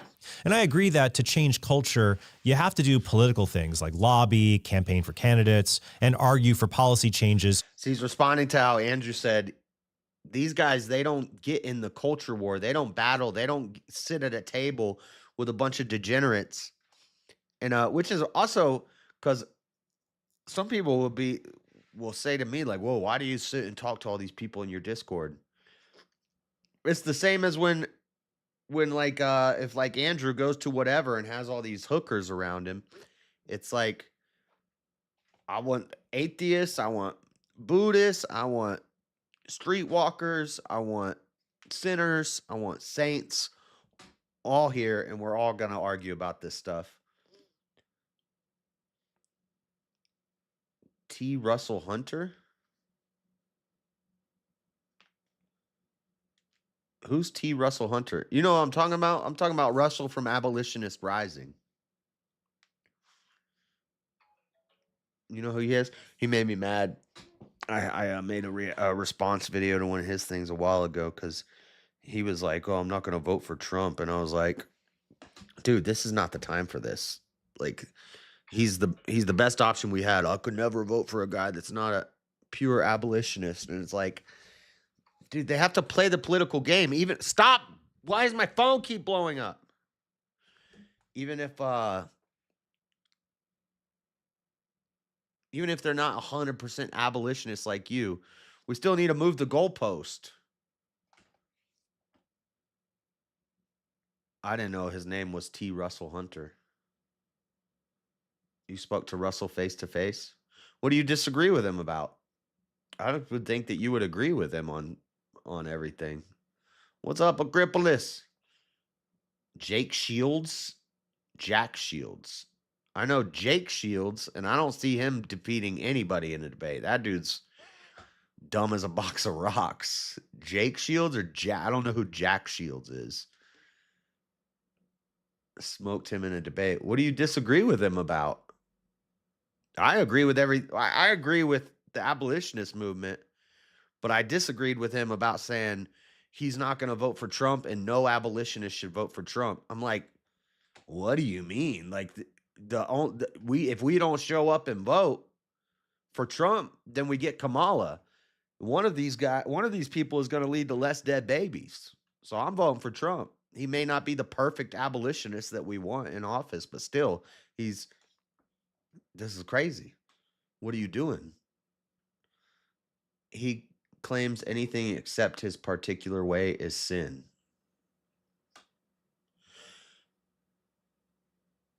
Hmm. I don't know about that. I haven't seen that. Everything except his particular way is sin. I don't know. Anyway, maybe send me a clip or something. I'm not sure what you're talking about. He seems pretty base to me. I just didn't like that Trump take.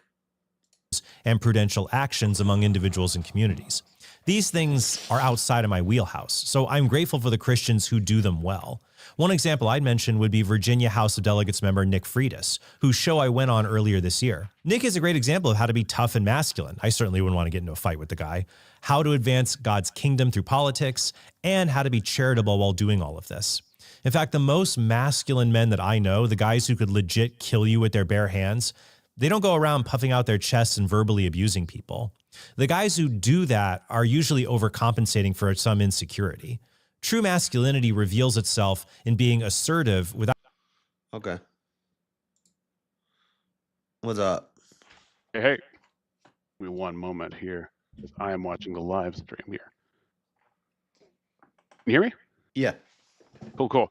Okay, so Jack Shields is the guy. I know there's a Jake Shields out there. Don't know anything about him. Don't care. Jack Okay. Shields is Yeah, a good, guy. because Jake Shields is not a yeah. Yeah. So forget the Jake. We're going with Jack. Okay. If you look up Jack Shields T. Russell Hunter debate, I was there. It was at Moody in downtown Chicago, right? And so they had this debate between pro-life versus abolitionists. Now, we're all for abolitionism. The problem is T. Russell Hunter has an all or nothing approach where unless you pass laws that do 100% of what he wants, Then then he'll you are kill your sinning. bill. Oh yeah, you're sinning. He'll kill your bill. He'll make phone calls. He'll say it's compromise and it's like sin and all this kind of stuff. And it's like, look, dude, this is ridiculous because what he hit in his mind, if God made a law in the Old Testament, or if he made a statement in the Old Testament, and it doesn't necessarily map onto the moral law, that it's automatically sinful, and that's not true. So he says anything less than his standard of perfection is therefore sin. So he wants, make only laws where women are going to be prosecuted and put in jail for the abortion. And I get the logic behind that. I get it. The problem is it doesn't actually work in the real world, right? And so just because you can find Well, corrupt, it doesn't but work in the real world because we can't get a guy in there who would support that to get the law passed, or because the popular vote would push against that right. so stinking hard, you would go back to the Stone Age as far as abortion. You wouldn't even have a pro-life movement. You would have a please stop killing the babies just for 1 second movement. That's where we'd be left Yeah. because yeah. But So it I would. would work in the real world if we could get it done. For how long? As long as we can vote, unless you have like a king. And on top of that, I mean, there's all the abortion pills, but that's another thing. If you close all the clinics, how hard would the public backlash be? You look at how bad they backlash because you protect the borders. How bad is the left going to backlash in this country if you take away all the clinics? Yeah, I mean, I agree it would have to be done with force. Right, I agree we have to do it with force, but there's only so much force against a raging public until you have basically French Revolution levels of madness. So it has Yeah. to be done in such a way that the public is persuaded. You got to have enough persuasion to match the force of the law. Otherwise, you have an outsized chaos machine going on. Right. So I would say I'm not meaning to be here for a very long time, but I would say, and I was going to do this myself on my channel actually pretty soon, was review the debate between Jack Shields and T. Russell Hunter. And you know what? The abolitionist guys, they had 3 different cameras set up in there. They were filming it And professional they never style. put it out because And I've they never never seen put it this. out. You know why? Because he got blown out of the water. He got nuked from space by Jack Shields. You want me to send you the link? I can send you the link. I found it. I got it. Sweet. Yeah, I'm gonna have to check this out because I've never seen this, and I watch all his debates, and I like him, but I do see what you're talking about, and I don't like that. Like he came out, and this is like at election time where we kind of all need to get together, and Trump needs to win this, otherwise, even if you don't like Trump, the other outcome is way worse. And That's where I was at. I yeah, voted for Trump 3 times, but I'm looking at Kamala, I was like, "There is no way." I'm yeah. looking at Biden, I'm like, "There is no way," right? And And he's and like, if even you're an abolitionist and you vote for Trump, then you're not. Yeah, you're not a abolitionist. You can't do that. I'm like, dude, it's we're at least moving the goalpost in the right direction with Trump. That's how we get Roe v. Wade overturned, and that's we can move towards it rather correct. than not That showing up and just getting crushed. that makes you an incrementalist. Now, both of us want abolition, right? Both abolitionists and incrementalists want abolition, Right. but the abolitionist side has this legalistic side that says anything that comes short of the absolute eternal moral law and character of God is therefore sinful, which is not true. And Jack Shields does a great job of using passages in Scripture, the same passages I use in debates when talking about the difference between civil law of the Old Testament and moral law. Matthew 19 is a great example of this, but I'm not going to keep going over that.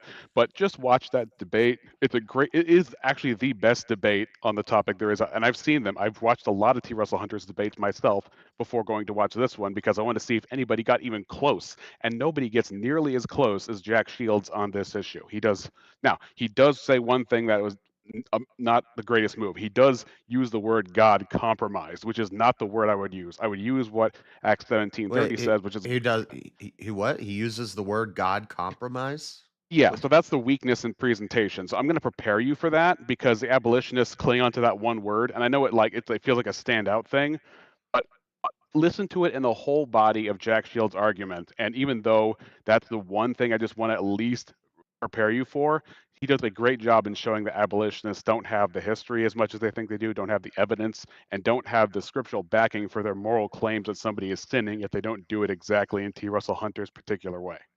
Yeah.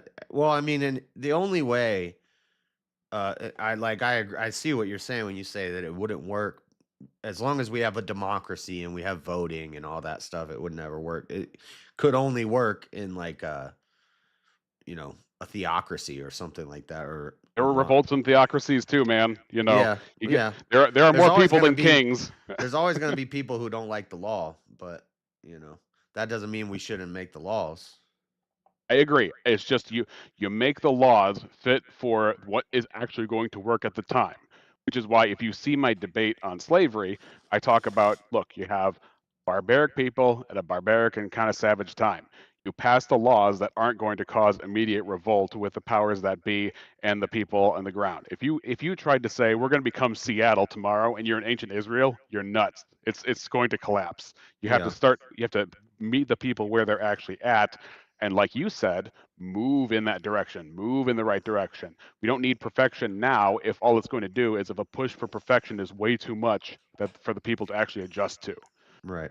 So anyway, Okay. I just wanted to say that up. Hope I was understandable. And Yeah. thanks for having me on, JS. Yeah, Good I'm show. gonna have to check this out. Thanks. Mhm. See ya. Cool. Yeah, I get what he's saying. I've had the same ideas about abolitionist rising. It's like I agree with what they want. I agree with the end goals of what they want. I think women who get abortions should be punished as murderers. I don't care if you ordered a pill off the internet from China or what. I don't care if you got raped. I don't care about none of that. If you knowingly and premeditatedly end your child's life, end an innocent life, you're a murderer. You should be punished like a murderer. And so I agree with the abolitionists on that. But the problem is the game of politics in America.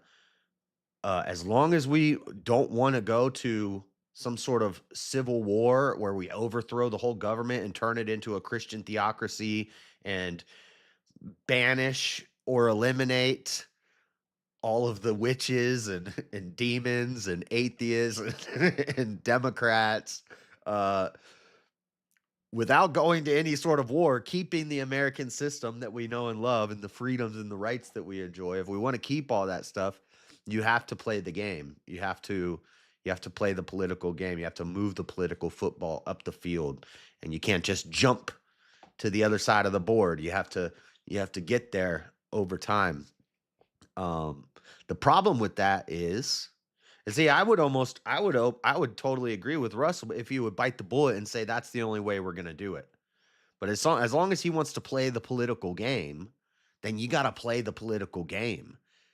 You can't be like, we're going to do this through policy making and voting and elections and all that stuff and think that it's possibly realistic. The only way that it can be done and be realistic is if you bite the bullet and say, yeah, we're going to have to take it by force. And I don't necessarily want that to happen because that means a lot of people die. And we don't want that. So if you want to do it the right way, you have to play the game. And so I'm actually on Russell's side. It's just that he's not willing to say, here's how we do this. Because if you start saying that, now you're calling for violence or something, and nobody wants to do that. So we don't want the violence. We have to play the game. So I guess since I recognize that, that would make me an incrementalist. But the problem with the incrementalist is if you're not continually moving, what do they say on Crucible? Not a step back. If you're not continually pushing forward, they got instrumentalists.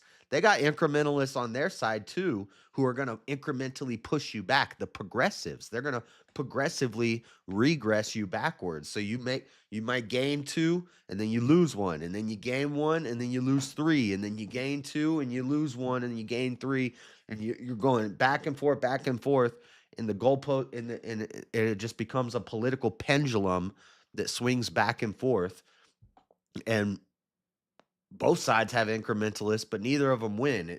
It's just the Overton window. The pendulum just keeps going back and forth, which is a problem with democracies and in general.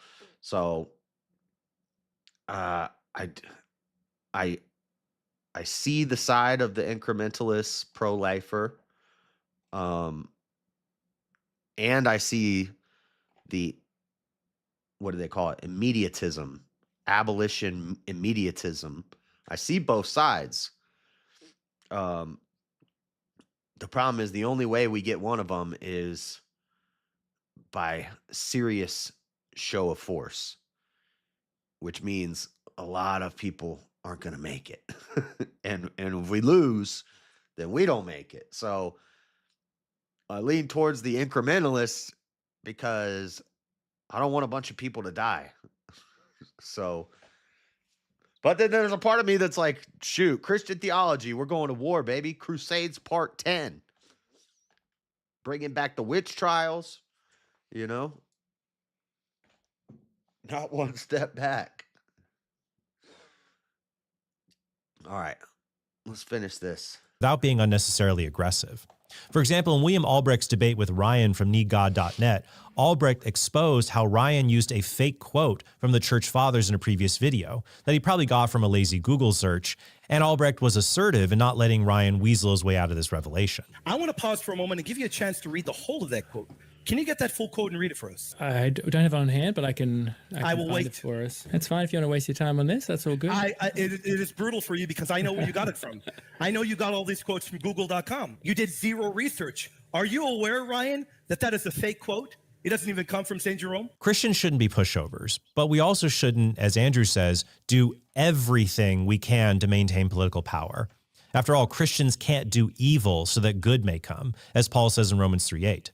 In our email exchange, Andrew said, politics is ugly, dirty, brutal. There is doxing, swatting, assassination attempts, reputational destruction, slander, and rumor mongering. That's true. But Christians should not use those tactics against their opponents, even if they are used against us. We shouldn't dox people knowing that this could lead to them being harmed. We shouldn't spread lies, and we definitely shouldn't assassinate people, even if they talk about killing us. In our exchange, Andrew said that he agrees we shouldn't do those things either. But I would add on to the list that we shouldn't even be verbally abusive when we are mocked.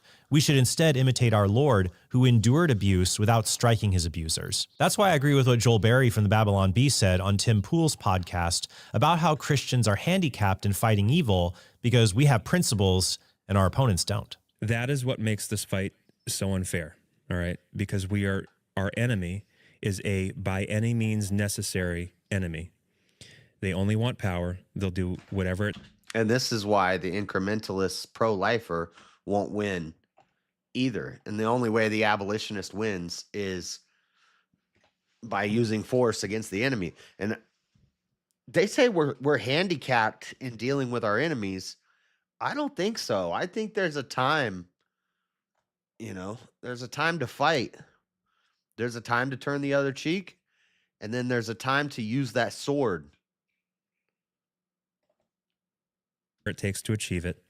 And here we are on our side as Christians. I'm a Christian. We have rules, we have morals, we have things that we can't do, right? I think that we should do whatever it takes, tactically and otherwise, to win, short of violating Scripture. And that's what makes the fight unfair. But here's the thing. Here's where faith comes in as a Christian.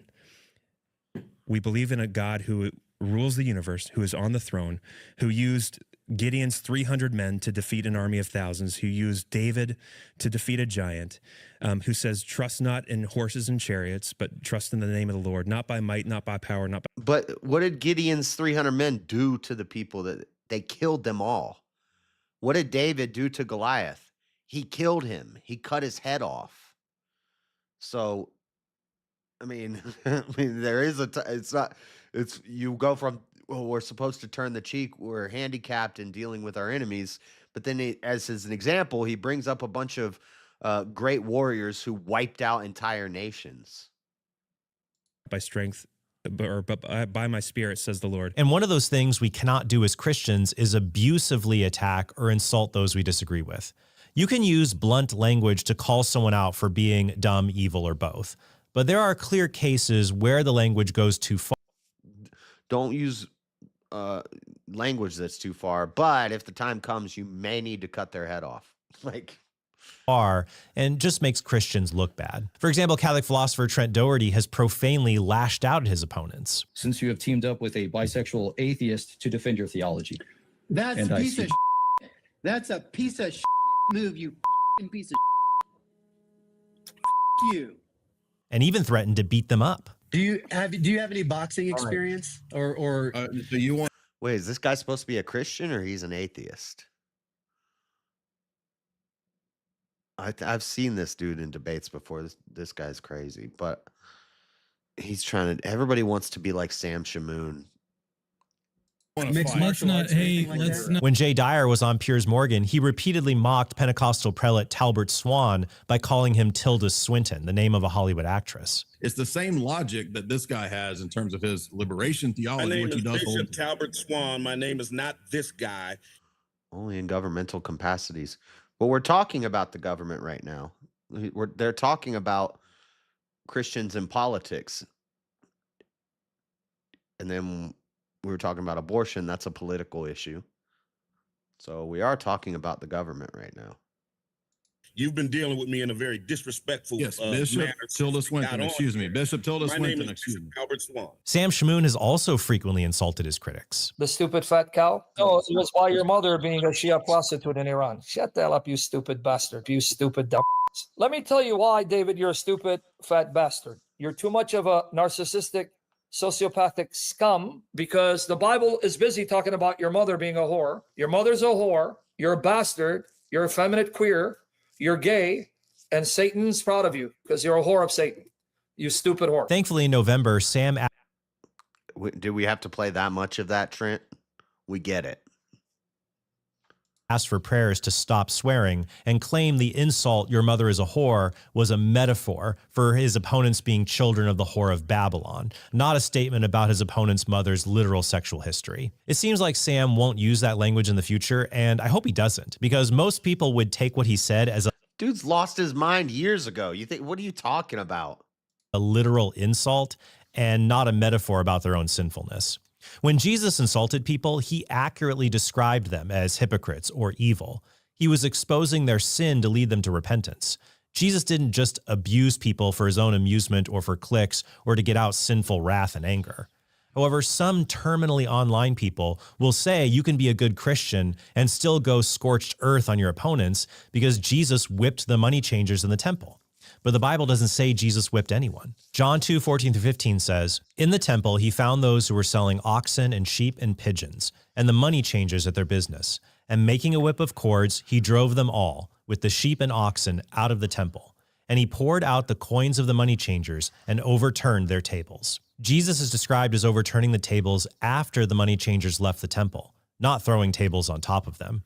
And the clause, "he drove them all with the sheep and oxen out of the temple," isn't the best translation of this passage.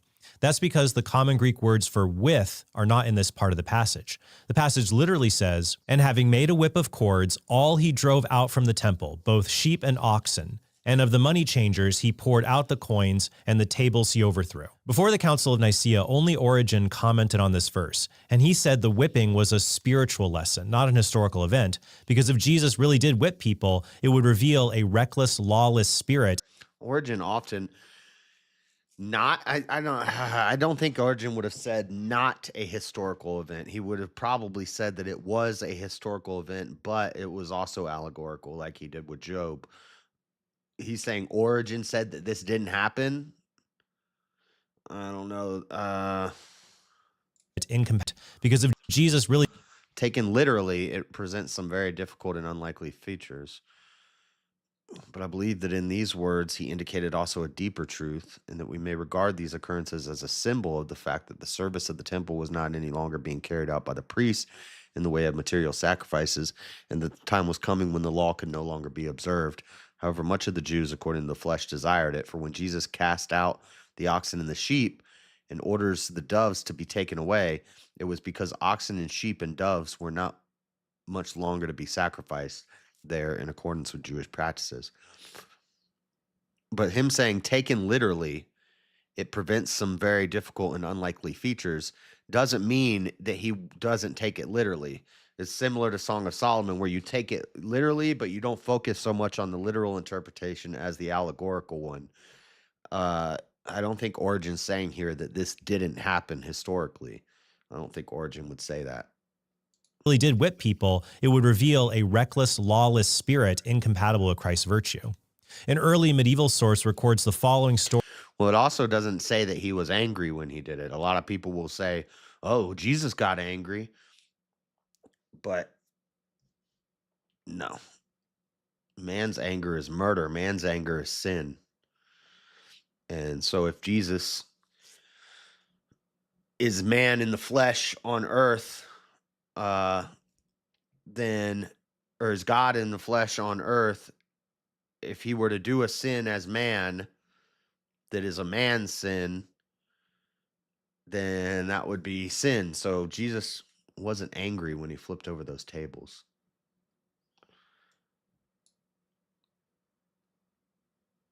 His father's wrath, unless it's God's wrath acting through him. Can you pull up John 2:17? Why are you gonna say it says he's angry there?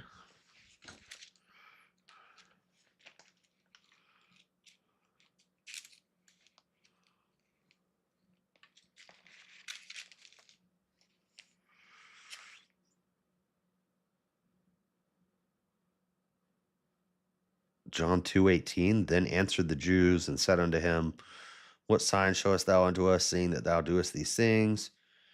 Jesus answered and said unto them, Destroy this temple, and in 3 days I will raise it up. Then said the Jews, 40 and 6. Okay. What am I opening? What am I going there for?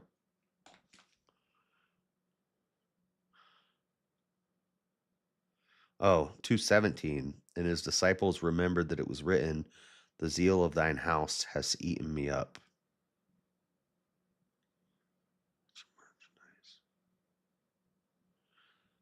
What about 17? That is written, The zeal of thine house has eaten me up. I'm reading 17. And his disciples remembered that it was written, The zeal of thine house hath eaten me up.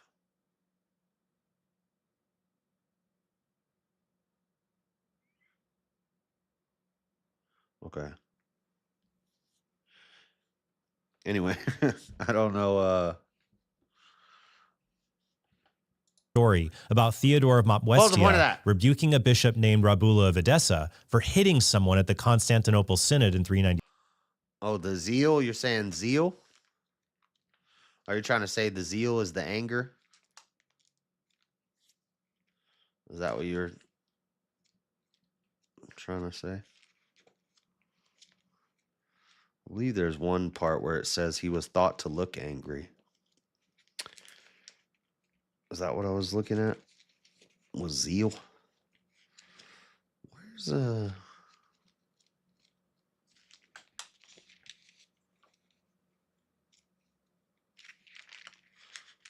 it's prophetic fulfillment.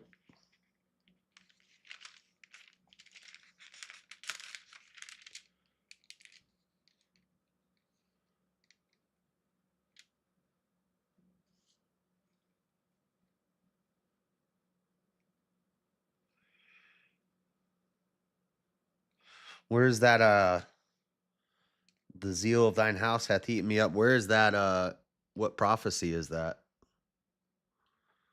Oh, it's prophetic fulfillment. The zeal of thine house hath eaten me up.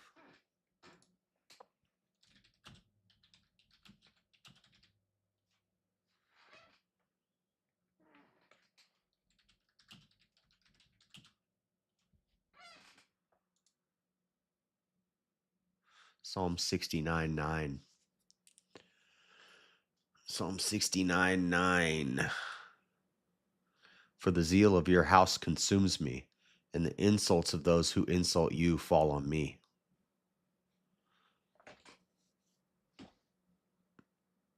Yeah, they're quoting. Well, it says that they remember that it was written, and that's from Psalm 69:9.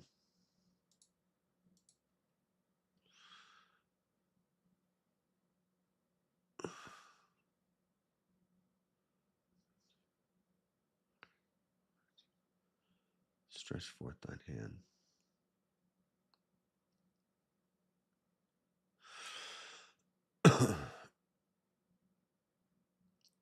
Looking round about on them with anger. Is he looking? He's looking around with anger, or he's looking on them who have anger because he's dead. Also, that would be from Mark's perspective, he looked angry.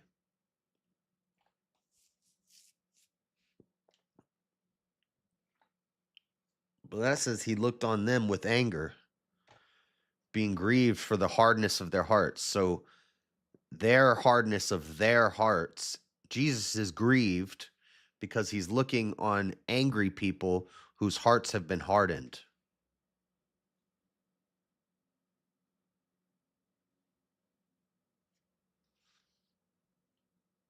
These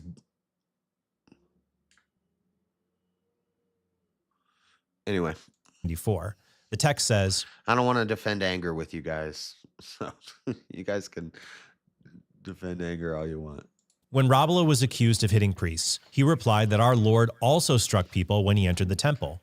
The interpreter, Theodore of Mopwestia, stood up and Perhaps rebuked him, Saba. saying, our Lord did not do that. He only spoke words to the people, saying, take that from here and overturn the tables. But he drove out the bulls and sheep with the blows of his whip. Interesting This take is why there. N. Clayton Croy has argued in the Journal of Biblical Literature that I wouldn't recommend trying to read emotions into Jesus like that, but tear it up. the Greek grammar of John 2:15 refers to Jesus using a whip to make the cattle leave, not the people. This conclusion is also reached in the article Violence, Nonviolence, and the Temple Incident in John 2:13 through 15, which notes that verse 16 reveals Jesus didn't recklessly overturn tables, but was measured to not harm the caged doves, which he ordered to be taken away. Jesus also didn't. Just because the disciples are inspired doesn't mean that they're not going to be writing from their own perspective, which is why there are some so-called contradictions between the gospels. Is because you have multiple witnesses writing about it from their perspective, and some things are slightly off and slightly different. If you're saying that because Mark is inspired, nothing he could say could ever possibly be wrong, then you're going to run into problems with contradictions between the gospels. which normally we would say, well, that's because it's two guys telling the story from two perspectives, and there's going to be slight differences in the story. But if they're all inspired, which means nothing they could say could ever possibly be wrong or taken from their perspective, seen differently, then you're going to run into some problems when you're being textually critical. Didn't hurt the cattle because a makeshift rope would have simply gotten them to move, and the animals' movement would have caused the money changers to follow them out of the temple to not lose their merchandise.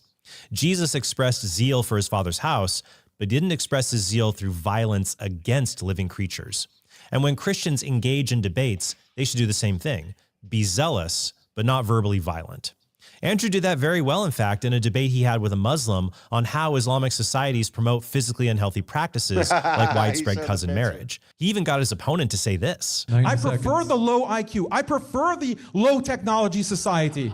And I appreciate that Andrew recently labeled me as a top-tier apologist, but with the caveat that I appeal to a particular Ned Flanders audience. They're all trying to get kind of ideologically capture these different audience segments. So he sent out to capture Ned Flanders, and Ned Flanders is exactly what he captured. So can we settle on 7 for charisma? I think 7's fine. All right. He is a very intelligent guy. He's very academic, very well read. I think he's very intelligent. I'd say a 9. And then he engages in all sorts of really high level debates and always holds his own. I'd give him a 9 for debate as well.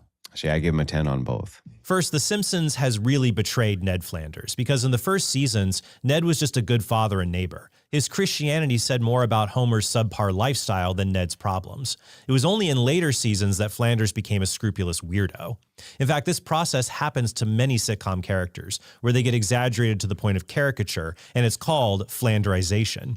In our exchange, Wilson said, "The Ned Flanders thing refers to the irony of Ned Flanders being the only decent person in Springfield, and everybody else being horrible, basically. Those aren't the people I try to reach, but the Mr. Burns types instead." And that's fair. Most people are lukewarm about the truth. They aren't like psychos on the internet. I want to share the faith with the greatest number of people who are the furthest away from Christ. So if my approach isn't attractive to a minority of people online, but it is attractive to a larger number of average people on and offline, then that's okay with me. I doubt my book, Why We're Catholic, would have reached such a large and wide variety of people if it was an aggressive, profanity-laced tirade. Finally, I agree with Andrew that Christians shouldn't needlessly attack one another. Given the wide variety of people who need to hear the gospel, the population of evangelists and apologists needs to be diverse. That way, there's always someone in the body of Christ that appeals to every social group that exists outside the body of Christ, but within limits. For example, we don't need polygamous Christians to evangelize polygamous pagans. Some people engage in these attacks, though, because they want to virtue signal or... Polygamous Christians. Dude, that's on the rise.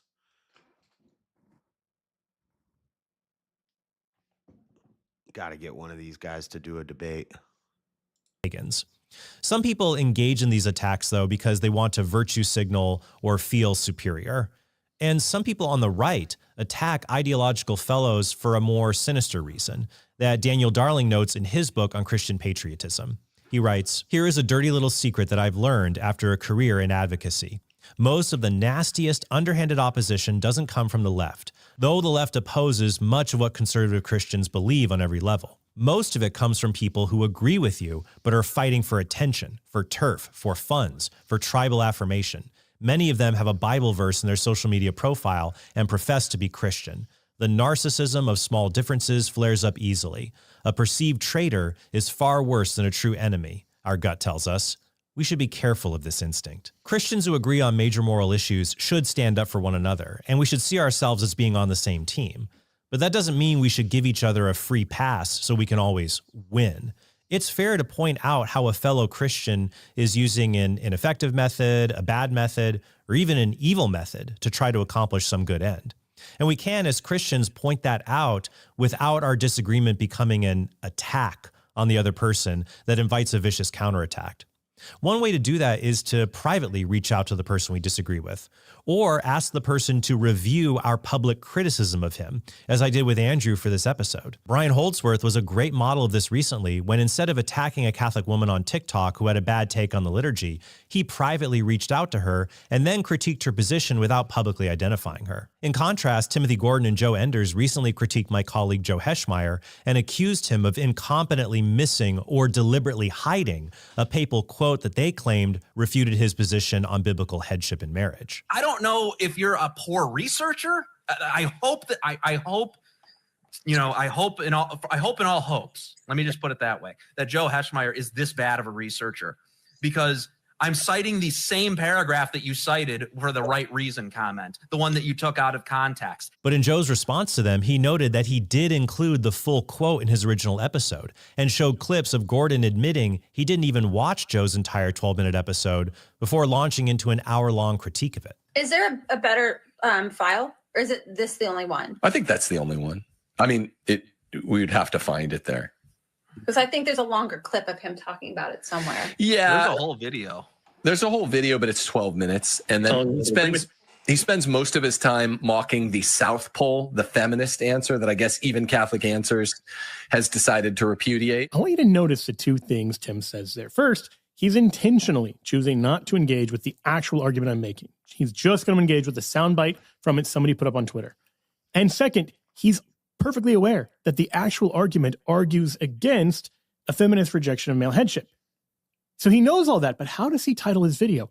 Catholic Answers Says Feminism Okay. Now, does that sound like an honest or charitable Christian interpretation of my argument? No, Joe, it doesn't sound like that at all. And really, a lot of this drama could have been avoided if Gordon and Enders had just sent a script or even a detailed outline of their critique to Joe before recording their episode. I'm glad I do this now for my rebuttal videos, and there are videos in the past where if I had done that, I could have avoided basic mistakes in the argument I presented. And even for regular people, there are many cases where you may have a better chance of changing someone's mind by privately reaching out to them to avoid the messiness of other commenters dogpiling on them in social media. Although in some cases, if they put forward a serious error or a bad attitude, a charitable public correction can be warranted. In our email exchange, Andrew stressed that he and I agree on far more than we disagree, and that we're on the same team. And I agree. I would say he and any of you watching are free to point out problems in how I approach renewing our culture. And I'm free to do the same towards other Christians with a public platform. Once again, Darling puts it well. Politics, as we know, is a rough and tumble sport. It always has been. I'm not naive. Yet while we can strongly disagree, even in public, with other Christians when it comes to the application of our faith to public policy, we should treat one another with love and respect instead of trying to own, destroy, and defame people with whom we will share eternity. So I hope this episode was helpful for you, and if Andrew Wilson would like to help me get on some of these more notable panels to engage people on the most important moral issues of our time, I'd be happy for that assistance. And if you'd like to learn more about this subject, I recommend Father Gregory Pines' new book, Training the Tongue. He's asking Andrew for help now. Help me get on the panels. All right. Well, that was interesting. I'm going to go to bed. If you're bored, Chris, Terry, then leave. Go somewhere else. Okay.